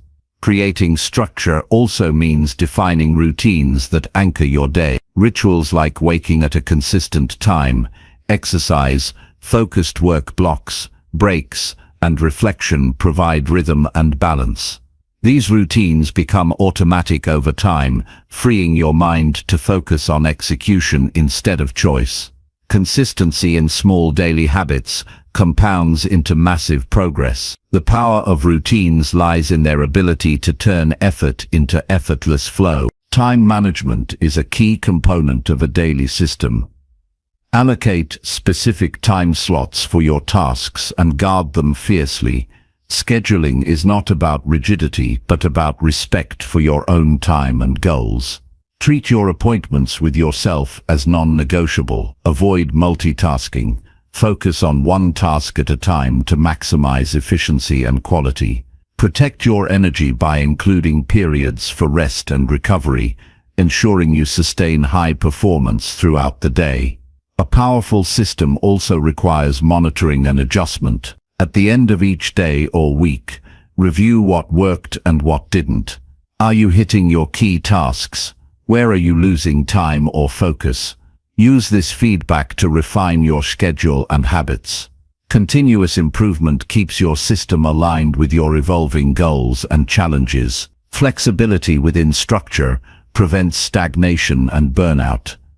Eliminating distractions is crucial for maintaining structure. Identify the common interruptions that pull you away from your priorities: social media, unnecessary meetings, cluttered environments, and create barriers against them. Turn off notifications, designate a quiet workspace, and communicate your focused hours to those around you. Designing your environment to support concentration reduces friction and preserves your willpower. Automation and delegation amplify the power of your daily system. Find repetitive tasks that can be streamlined or outsourced, freeing your time for high-impact activities. Use technology wisely to schedule reminders, track progress, or organize information. Delegating tasks when possible not only lightens your load, but also develops trust and teamwork in your environment. A strong system includes space for learning and growth. Allocate time daily for activities that feed your mind and skills, such as reading, journaling, or practice. These moments build your capacity and creativity. When learning is part of your routine, growth becomes integrated into your lifestyle instead of an afterthought. Accountability mechanisms strengthen your system, Share your goals and daily commitments with a trusted partner or group. Regular check-ins increase motivation and discipline because you are no longer working in isolation. Knowing others are aware of your progress creates a positive pressure that drives consistency and effort. Remember that building structure requires patience. Systems do not create immediate perfection. Early attempts may feel forced or awkward. Habits take time to form and stabilize. Stay committed through initial resistance and discomfort. The rewards of your system compound as it becomes a natural part of your day, supporting sustained success. Balance is key within your system. Avoid overloading your schedule to the point of exhaustion. Include time for rest, relationships, and recreation. These elements recharge your energy and keep your motivation alive. A balanced system nurtures not just productivity but well-being, ensuring longevity in your pursuit of growth. A well-crafted daily system sharpens your focus, improves your discipline, and maximizes your energy. It creates a container within which your best work and personal growth can flourish. Structure transforms intention into action and chaos into order. It is the engine that drives consistent progress, helping you kill the weak version of yourself and build a life of power, purpose, and fulfillment. Chapter 16. Do hard work even when no one is watching. True character reveals itself in the moments when no one is watching. The real test of commitment and strength lies in doing the hard work quietly, away from the spotlight or external validation. It is easy to show effort when praised, but true discipline requires pushing through when no applause or recognition is coming your way. This consistency shapes who you become. It builds a foundation of integrity that cannot be shaken by circumstances or opinions. Hard work done in solitude forms the backbone of all great achievements. The world often sees only the results, but behind every success story lies countless hours of unseen effort. This unseen work is where growth happens.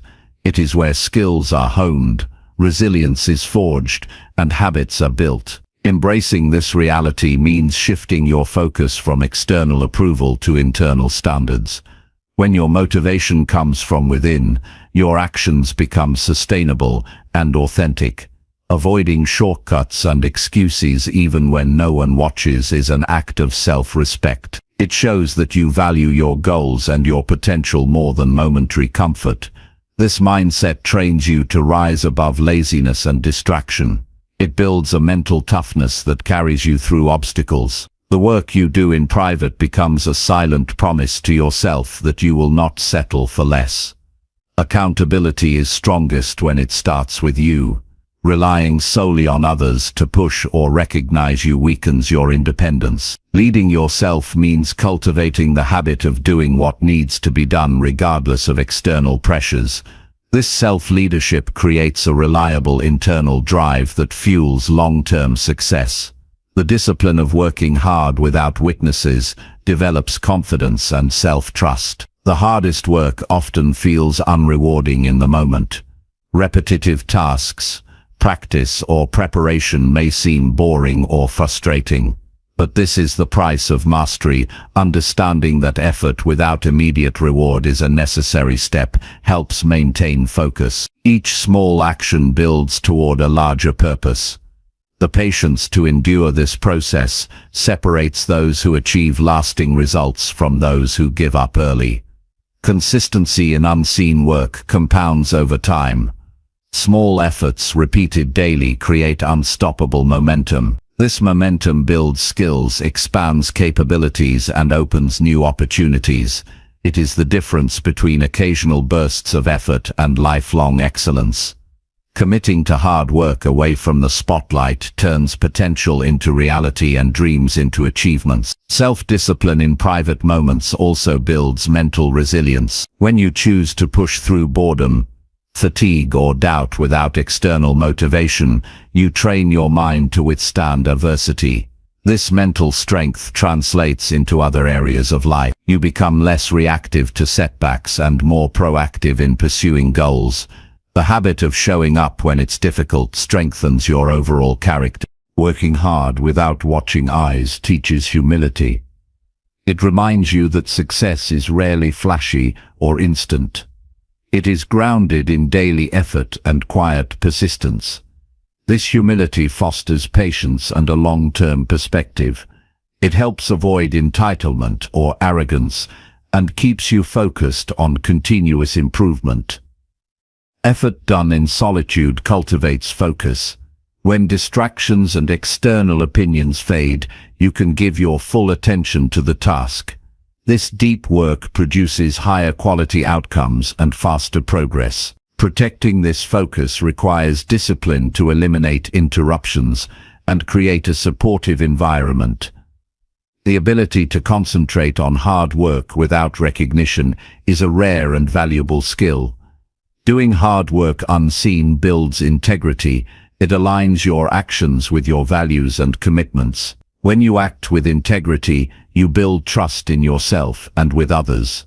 This trust forms the foundation for leadership and influence. People respect those who demonstrate consistency and honor their promises, regardless of visibility. The habit of working hard in private is a form of self-love. It reflects belief in your own potential and worthiness.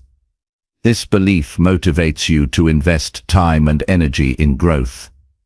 It affirms that your goals matter even when progress feels slow or invisible. Self-love through discipline strengthens your resilience and self-esteem. This commitment requires setting clear goals and breaking them into manageable tasks. Knowing what needs to be done helps maintain direction and motivation. It prevents drifting into aimless effort. Clarity combined with private hard work accelerates results and deepens satisfaction. Reflection enhances the value of unseen hard work. Regularly reviewing your progress and challenges helps you stay aligned with your vision. It allows adjustments and learning from mistakes. Reflection also renews motivation by connecting daily effort to meaningful outcomes. This connection makes the unseen labor feel purposeful and rewarding. Avoid comparing your private efforts with others' public successes. Everyone has a unique journey with unseen struggles. Focus on your own path and progress. This focus reduces frustration and fosters patience. It keeps you committed to your standards rather than external benchmark. Remember that the most admired leaders, artists, athletes, and innovators all built their greatness through countless hours of unnoticed work. Their discipline when no one was watching shaped their extraordinary results. Following their example requires courage and faith in yourself. Hard work done quietly prepares you for opportunities when they arise. It ensures you are ready to perform at your best when recognition comes. This readiness is a direct result of the unseen effort and practice. When you commit to this unseen work, you create a powerful cycle of preparation and performance. In conclusion, doing hard work even when no one is watching is a testament to your integrity, resilience, and self-mastery. It separates those who merely dream from those who achieve. It builds confidence, trust, and momentum that propel you toward your highest goals. Embracing this truth kills the weak version of yourself and awakens the disciplined, committed, and unstoppable force within. Chapter 17. Challenge yourself and never settle for average. Settling for average means accepting limitations that are not truly yours. Challenging yourself is the essential path to growth and transformation. Growth never happens by staying comfortable or repeating what you already know. It requires pushing boundaries, testing limits, and daring to face discomfort head-on. When you commit to challenge yourself, you break free from mediocrity and tap into your highest potential. Challenge fuels progress. It forces you to stretch skills, expand your mindset, and develop resilience. Without challenge, the mind and body stagnate. They settle into patterns that maintain the status quo but never lead to real change. By stepping into difficulty regularly, you create opportunities for learning and improvement.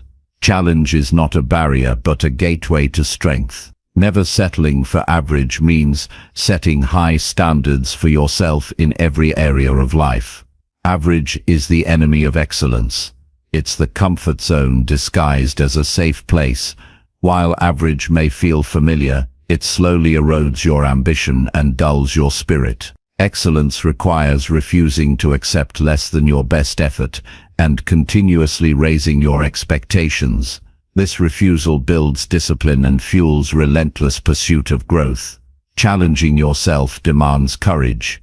Fear often holds people back from pushing beyond their limits. Fear of failure, rejection, or discomfort convinces the mind to stay safe. Yet, courage is not the absence of fear, but the choice to act despite it. When you face fear and challenge head-on, you gain confidence and develop mental toughness. Each challenge overcome strengthens your belief in what you are capable of achieving. Growth comes from intentional discomfort. Seeking challenges means embracing situations that feel uncomfortable because they require effort and change. This discomfort signals progress, not failure. When you welcome discomfort, you build resilience and adaptability. This readiness prepares you for unexpected obstacles and opportunities alike. Avoiding discomfort guarantees stagnation. Embracing it ignites transformation. Setting ambitious goals is a practical way to challenge yourself. Goals that push your limits require new skills and strategies. They force you to develop habits that support progress. Ambitious goals create excitement and focus, motivating you to persist through difficulties. Without clear goals, challenges become random struggles. With goals, challenges become purposeful steps toward achievement. Challenging yourself includes seeking feedback and criticism. Honest feedback exposes blind spots and areas for improvement.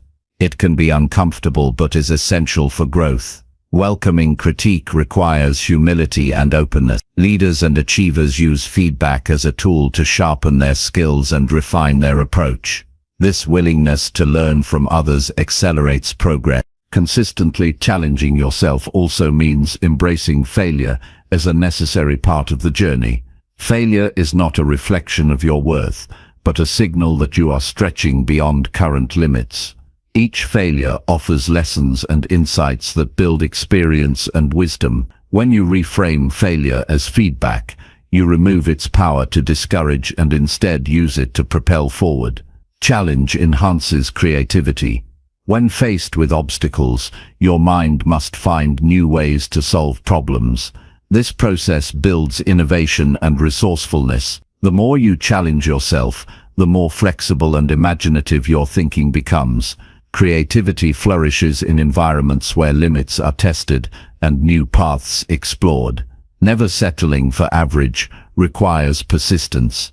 Progress is often slow and uneven. Challenges will sometimes overwhelm you or tempt you to give up. Persistence means staying committed to your path, despite setbacks or delays. It's the steady effort over time that creates lasting change.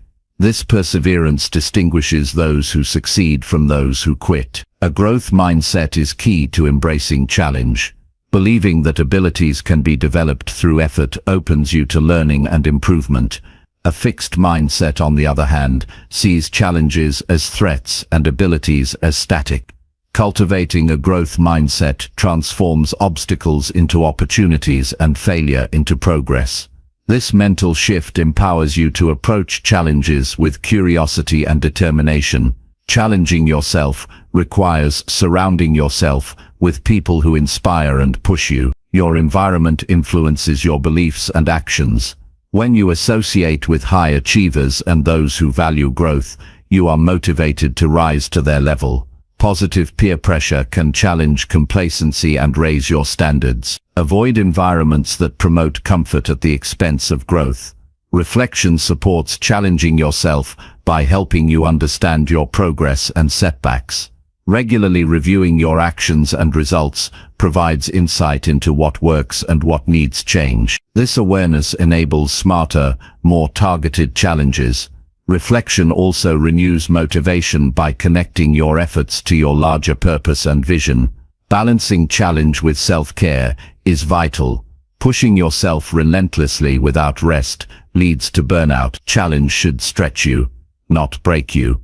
Prioritize recovery, healthy habits, and mental wellness to sustain growth over time. When you care for your body and mind, you maintain the energy and focus needed to face ongoing challenges. Challenging yourself reshapes identity. As you accomplish difficult tasks and overcome obstacles, you begin to see yourself as capable, strong, and worthy. This new self-image fuels further growth and ambition.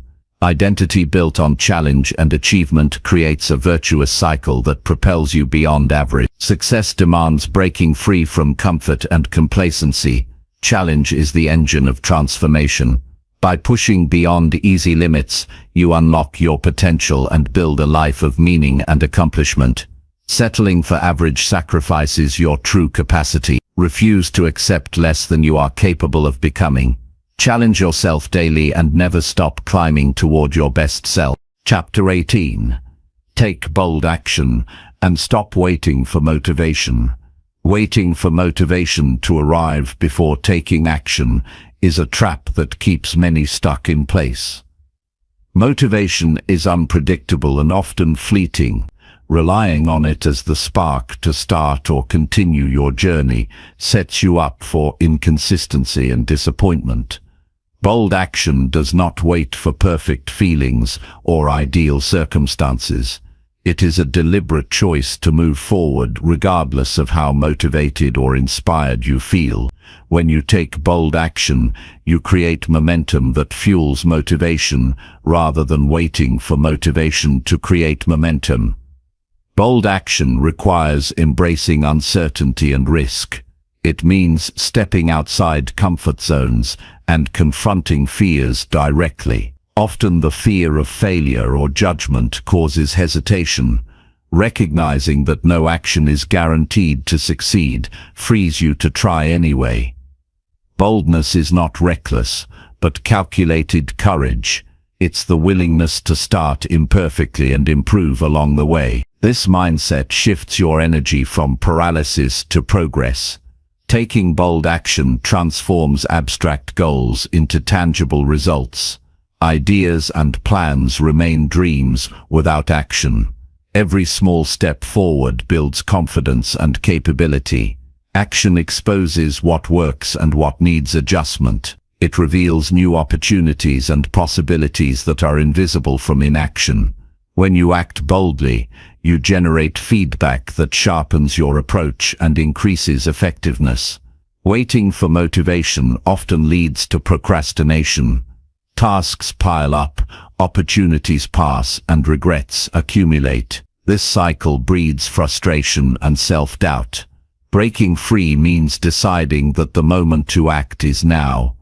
Starting before you feel ready creates a powerful psychological shift.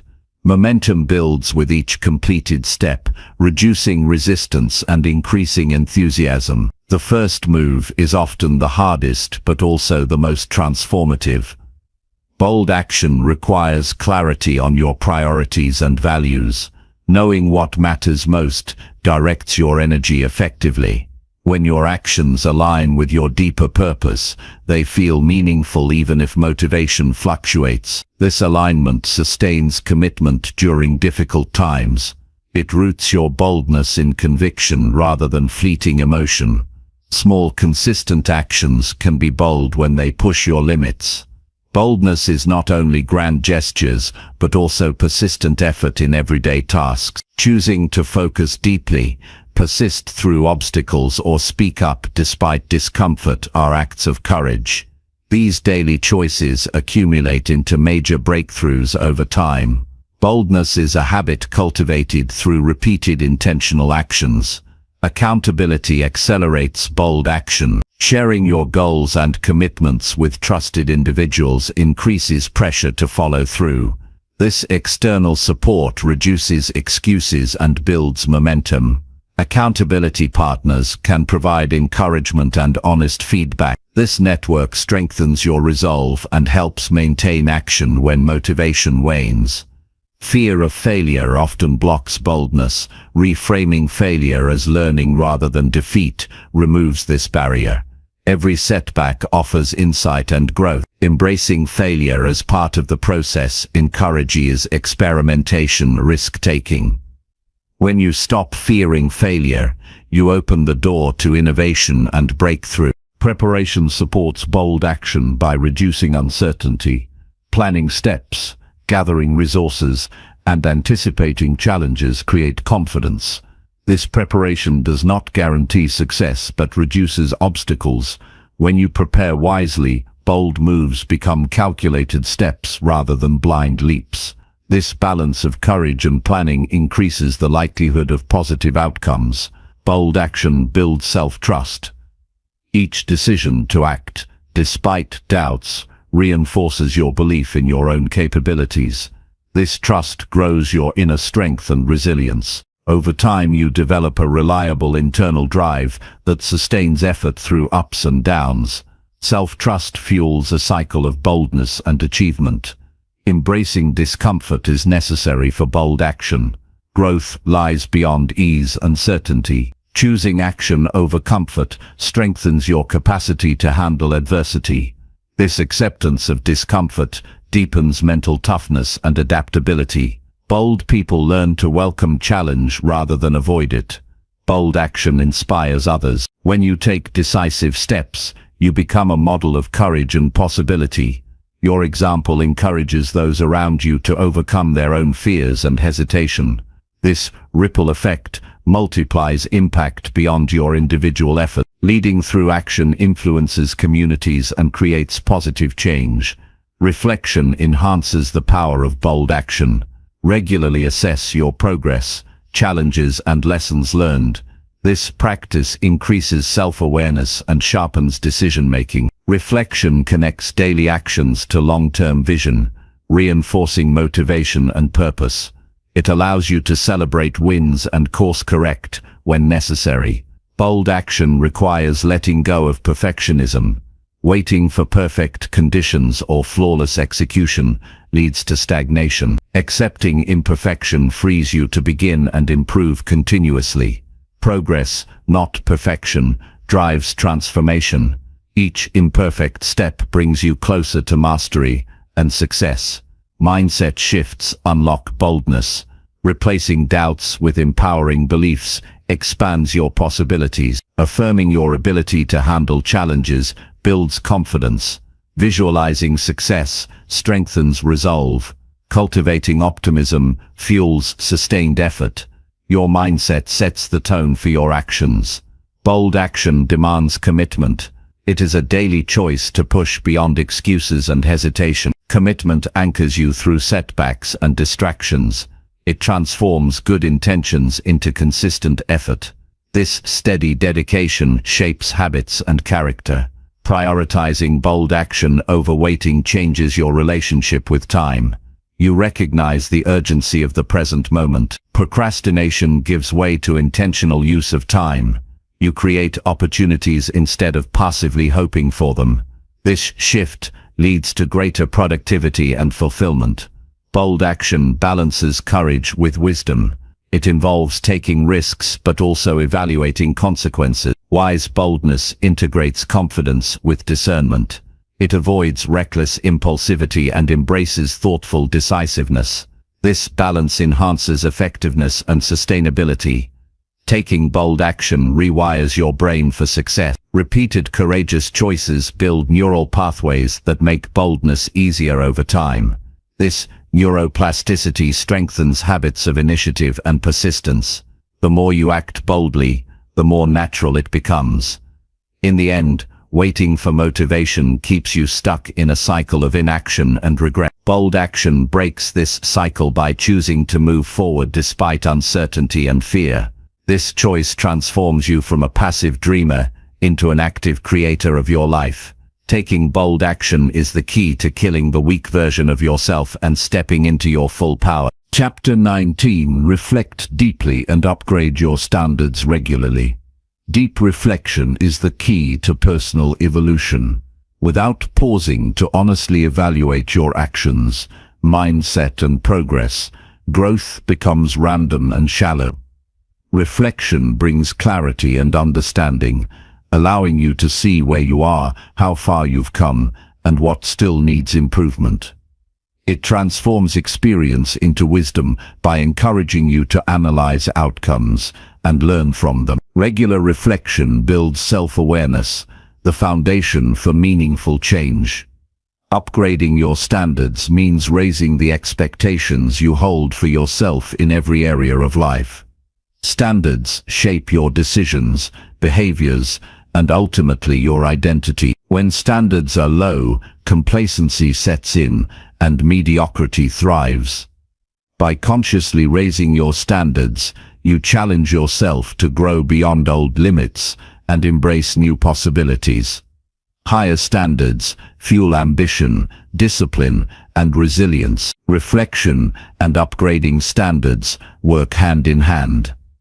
As you reflect on your current habits and results, you recognize where you have settled or compromised. This awareness pushes you to elevate your expectations. Each new standard becomes a target for action and growth. This cycle keeps you moving forward, preventing stagnation and encouraging continuous improvement.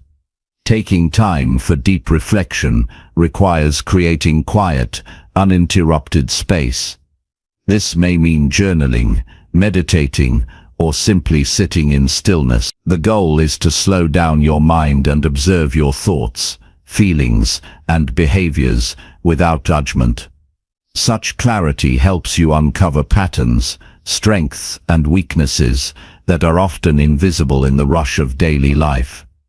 Reflection is an act of self-honesty and courage. During reflection, ask yourself tough questions.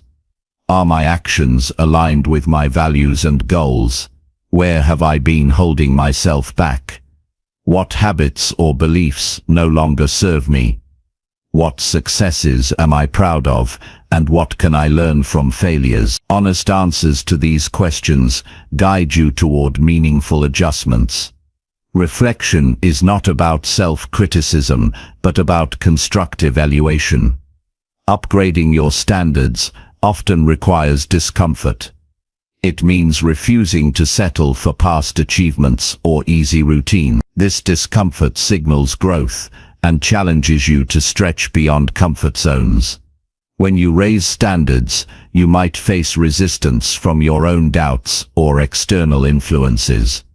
Pushing through this resistance builds mental toughness and strengthens commitment to your vision. Clear, specific standards are easier to uphold than vague goals.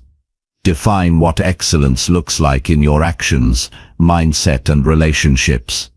For example, instead of saying "I want to work harder," specify "I will dedicate 2 focused hours daily to skill development." Concrete standards create measurable benchmarks that track progress.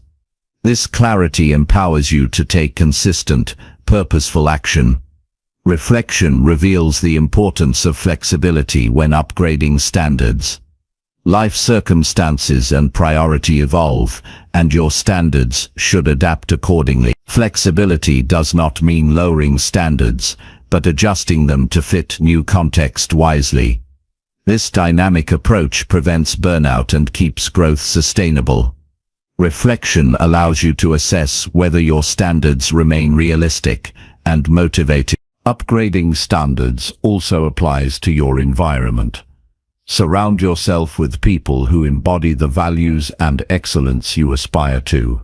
Their influence raises your expectations and provides support for your growth. Likewise, create physical and mental spaces that encourage focus, creativity, and discipline. Your environment should reflect and reinforce your elevated standards. Celebrate progress during reflection. Recognizing achievements, even small ones, builds motivation and confidence. Gratitude for growth encourages continued effort and optimism. Celebration balances the challenge of raising standards with positive reinforcement. It reminds you that growth is a journey with milestones worth honoring. Reflection helps identify limiting beliefs that lower standards. These internal stories can sabotage effort and diminish confidence. Awareness of such beliefs enables you to challenge and replace them with empowering thoughts. Upgrading your mindset is essential to sustaining higher standards. Belief in your potential fuels discipline and ambition. Regularly upgrading your standards keeps you aligned with your evolving vision. As you grow, what once seemed ambitious becomes insufficient. New goals and behaviors are necessary to maintain momentum. This continuous renewal prevents complacency and keeps your journey dynamic and engaging. Reflection also sharpens decision-making. By understanding past choices and outcomes, you make wiser future decisions. Better decisions accelerate progress and reduce setbacks.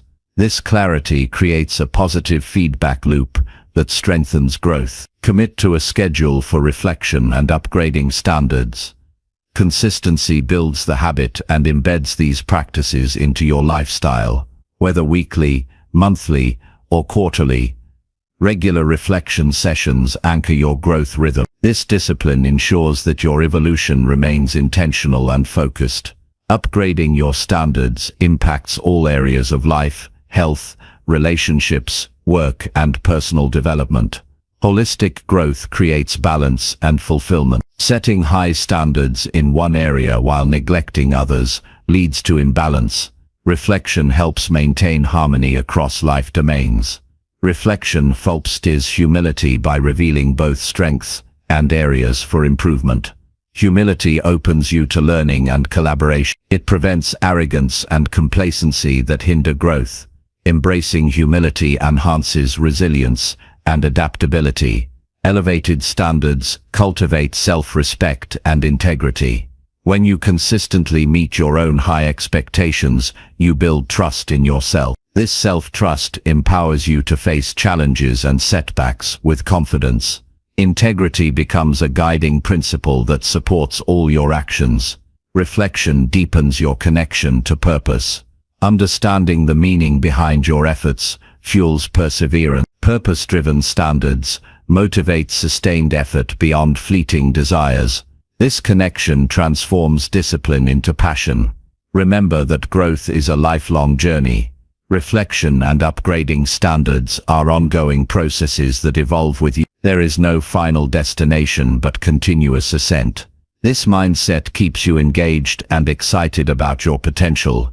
In conclusion, deep reflection and regularly upgrading your standards are essential for killing the weak version of yourself. They foster self-awareness, ambition, resilience, and integrity. These practices transform experience into wisdom and potential into achievement.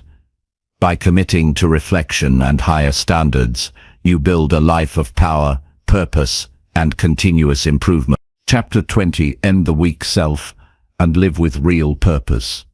Ending the weak version of yourself means breaking free from habits and beliefs that limit your true potential. It requires confronting uncomfortable truths about where you have held back and why. This process demands courage and honesty because it asks you to let go of familiar but harmful patterns. The weak self clings to excuses, fears, and avoidance. To live with real purpose, you must dismantle these barriers and rebuild from a foundation of strength, clarity, and commitment. Real purpose comes from understanding what truly matters to you beyond superficial desires or external approval. It is rooted in values that guide your decisions and fuel your actions consistently. Living with purpose brings meaning to daily efforts and aligns your energy with goals that matter. Without purpose, even success can feel hollow and unfulfilling. Purpose is the compass that directs your journey through challenges and distractions. Killing the weak self begins with responsibility. Accepting full ownership of your life removes victimhood and excuses. Responsibility empowers you to take control of your actions and outcomes. This mindset shifts power back into your hands and dissolves feelings of helplessness. It invites proactive behavior rather than reactive responses. Transforming your identity is central to ending the weak self. Identity is shaped by repeated thoughts, choices, and behaviors. Changing who you are means consistently acting in ways that reflect strength, discipline, and authenticity. Each decision to act with integrity and courage rewires your sense of self. Over time, your identity evolves from weak and reactive to strong and intentional. Purpose requires clarity. Defining your mission and vision provides a roadmap for your life. This clarity filters distractions and helps prioritize effort. Without clear purpose, energy dissipates in scattered actions. When you know what you stand for and where you want to go, your motivation becomes intrinsic and unwavering. Living purposefully demands discipline. It means committing to actions aligned with your goals, even when motivation fades or obstacles arise. Discipline bridges the gap between intention and achievement. It transforms vision into reality by enforcing consistent habits. Without discipline, purpose remains a vague idea rather than a lived experience. Emotional mastery is essential in killing the weak self. The weak version is ruled by impulses, fears, and doubts. Developing emotional resilience allows you to navigate setbacks and discomfort with composure. This mastery prevents destructive patterns like avoidance or self-sabotage. When emotions serve rather than control you, decisions become deliberate and empowering. Surrounding yourself with supportive influences strengthens your transformation. Relationships shape beliefs and behaviors. Aligning with people who embody strength and purpose creates a positive feedback loop. These connections inspire, challenge, and hold you accountable. Removing toxic influences frees energy and reinforces your new identity. Purposeful living requires ongoing growth. The journey does not end once the weak self is killed. Continuous learning, self-reflection, and upgrading standards are necessary to maintain and deepen strength. Growth keeps you adaptable and ready for new challenges. It prevents complacency and fuels lifelong fulfillment. Sacrifices are part of ending the weak self. Letting go of instant gratification, comfort zones, and limiting attachments creates space for new possibilities. These sacrifices are investments in your future strength and purpose. Embracing them requires a long-term mindset focused on legacy and impact. Taking bold action cements your break from weakness. Purpose without action is powerless. Every step taken in alignment with your values strengthens your resolve. Boldness signals commitment to yourself and your mission. It builds momentum and confidence that sustain progress. Self-compassion supports this transformation. Rejecting the weak self does not mean harsh judgment or denial of past mistakes. Instead, it involves kindness and forgiveness as you grow. Self-compassion balances accountability with encouragement. It nurtures resilience by preventing burnout and despair. Living with real purpose creates profound satisfaction. It fills life with significance and direction. Purpose transforms challenges into opportunities and setbacks into lessons. It inspires daily effort and perseverance. This fulfillment anchors happiness beyond fleeting pleasures. Authenticity is the core of purpose. The weak self often hides behind masks to avoid vulnerability or rejection. Ending weakness means embracing your true self fully. Authenticity builds deeper connections and aligns actions with inner truth. It frees energy wasted on pretense. Purpose influences all aspects of life, including relationships, career, health, and personal growth. It creates harmony by aligning choices with core values. This integration reduces internal conflict and increases peace. Purposeful alignment generates lasting success and well-being. Mindset is critical to sustaining purposeful living. Believing in your worthiness and ability fuels perseverance. Positive beliefs overcome doubt and setbacks. A growth mindset embraces challenges as opportunities. This outlook empowers you to evolve continuously. Reflection enhances purposeful living by connecting daily actions to long-term meaning. Regularly assessing progress and intentions refines your path. Reflection renews motivation and ensures alignment. It cultivates gratitude for growth and learning. Purpose demands patience. Transformation takes time and consistent effort. Immediate results are rare. Patience sustains you through difficulties and delays. Trusting the process strengthens faith in your journey. Ending the weak self unleashes your full potential. It releases energy trapped in fear, procrastination, and self-doubt. This liberation empowers creative expression, courageous decisions, and impactful action. Living with purpose ignites passion and drives achievement. Your life is shaped by the choices you make today. Choosing to kill the weak version of yourself is the most important decision you can make. It opens the door to a stronger, wiser, and more fulfilled existence. Real purpose is waiting on the other side of that choice. Commit to this transformation fully. Act with courage and clarity. Embrace discipline and growth. Live authentically and with intention. This path leads to a life that matters. A life where your true power shines through and your impact endures.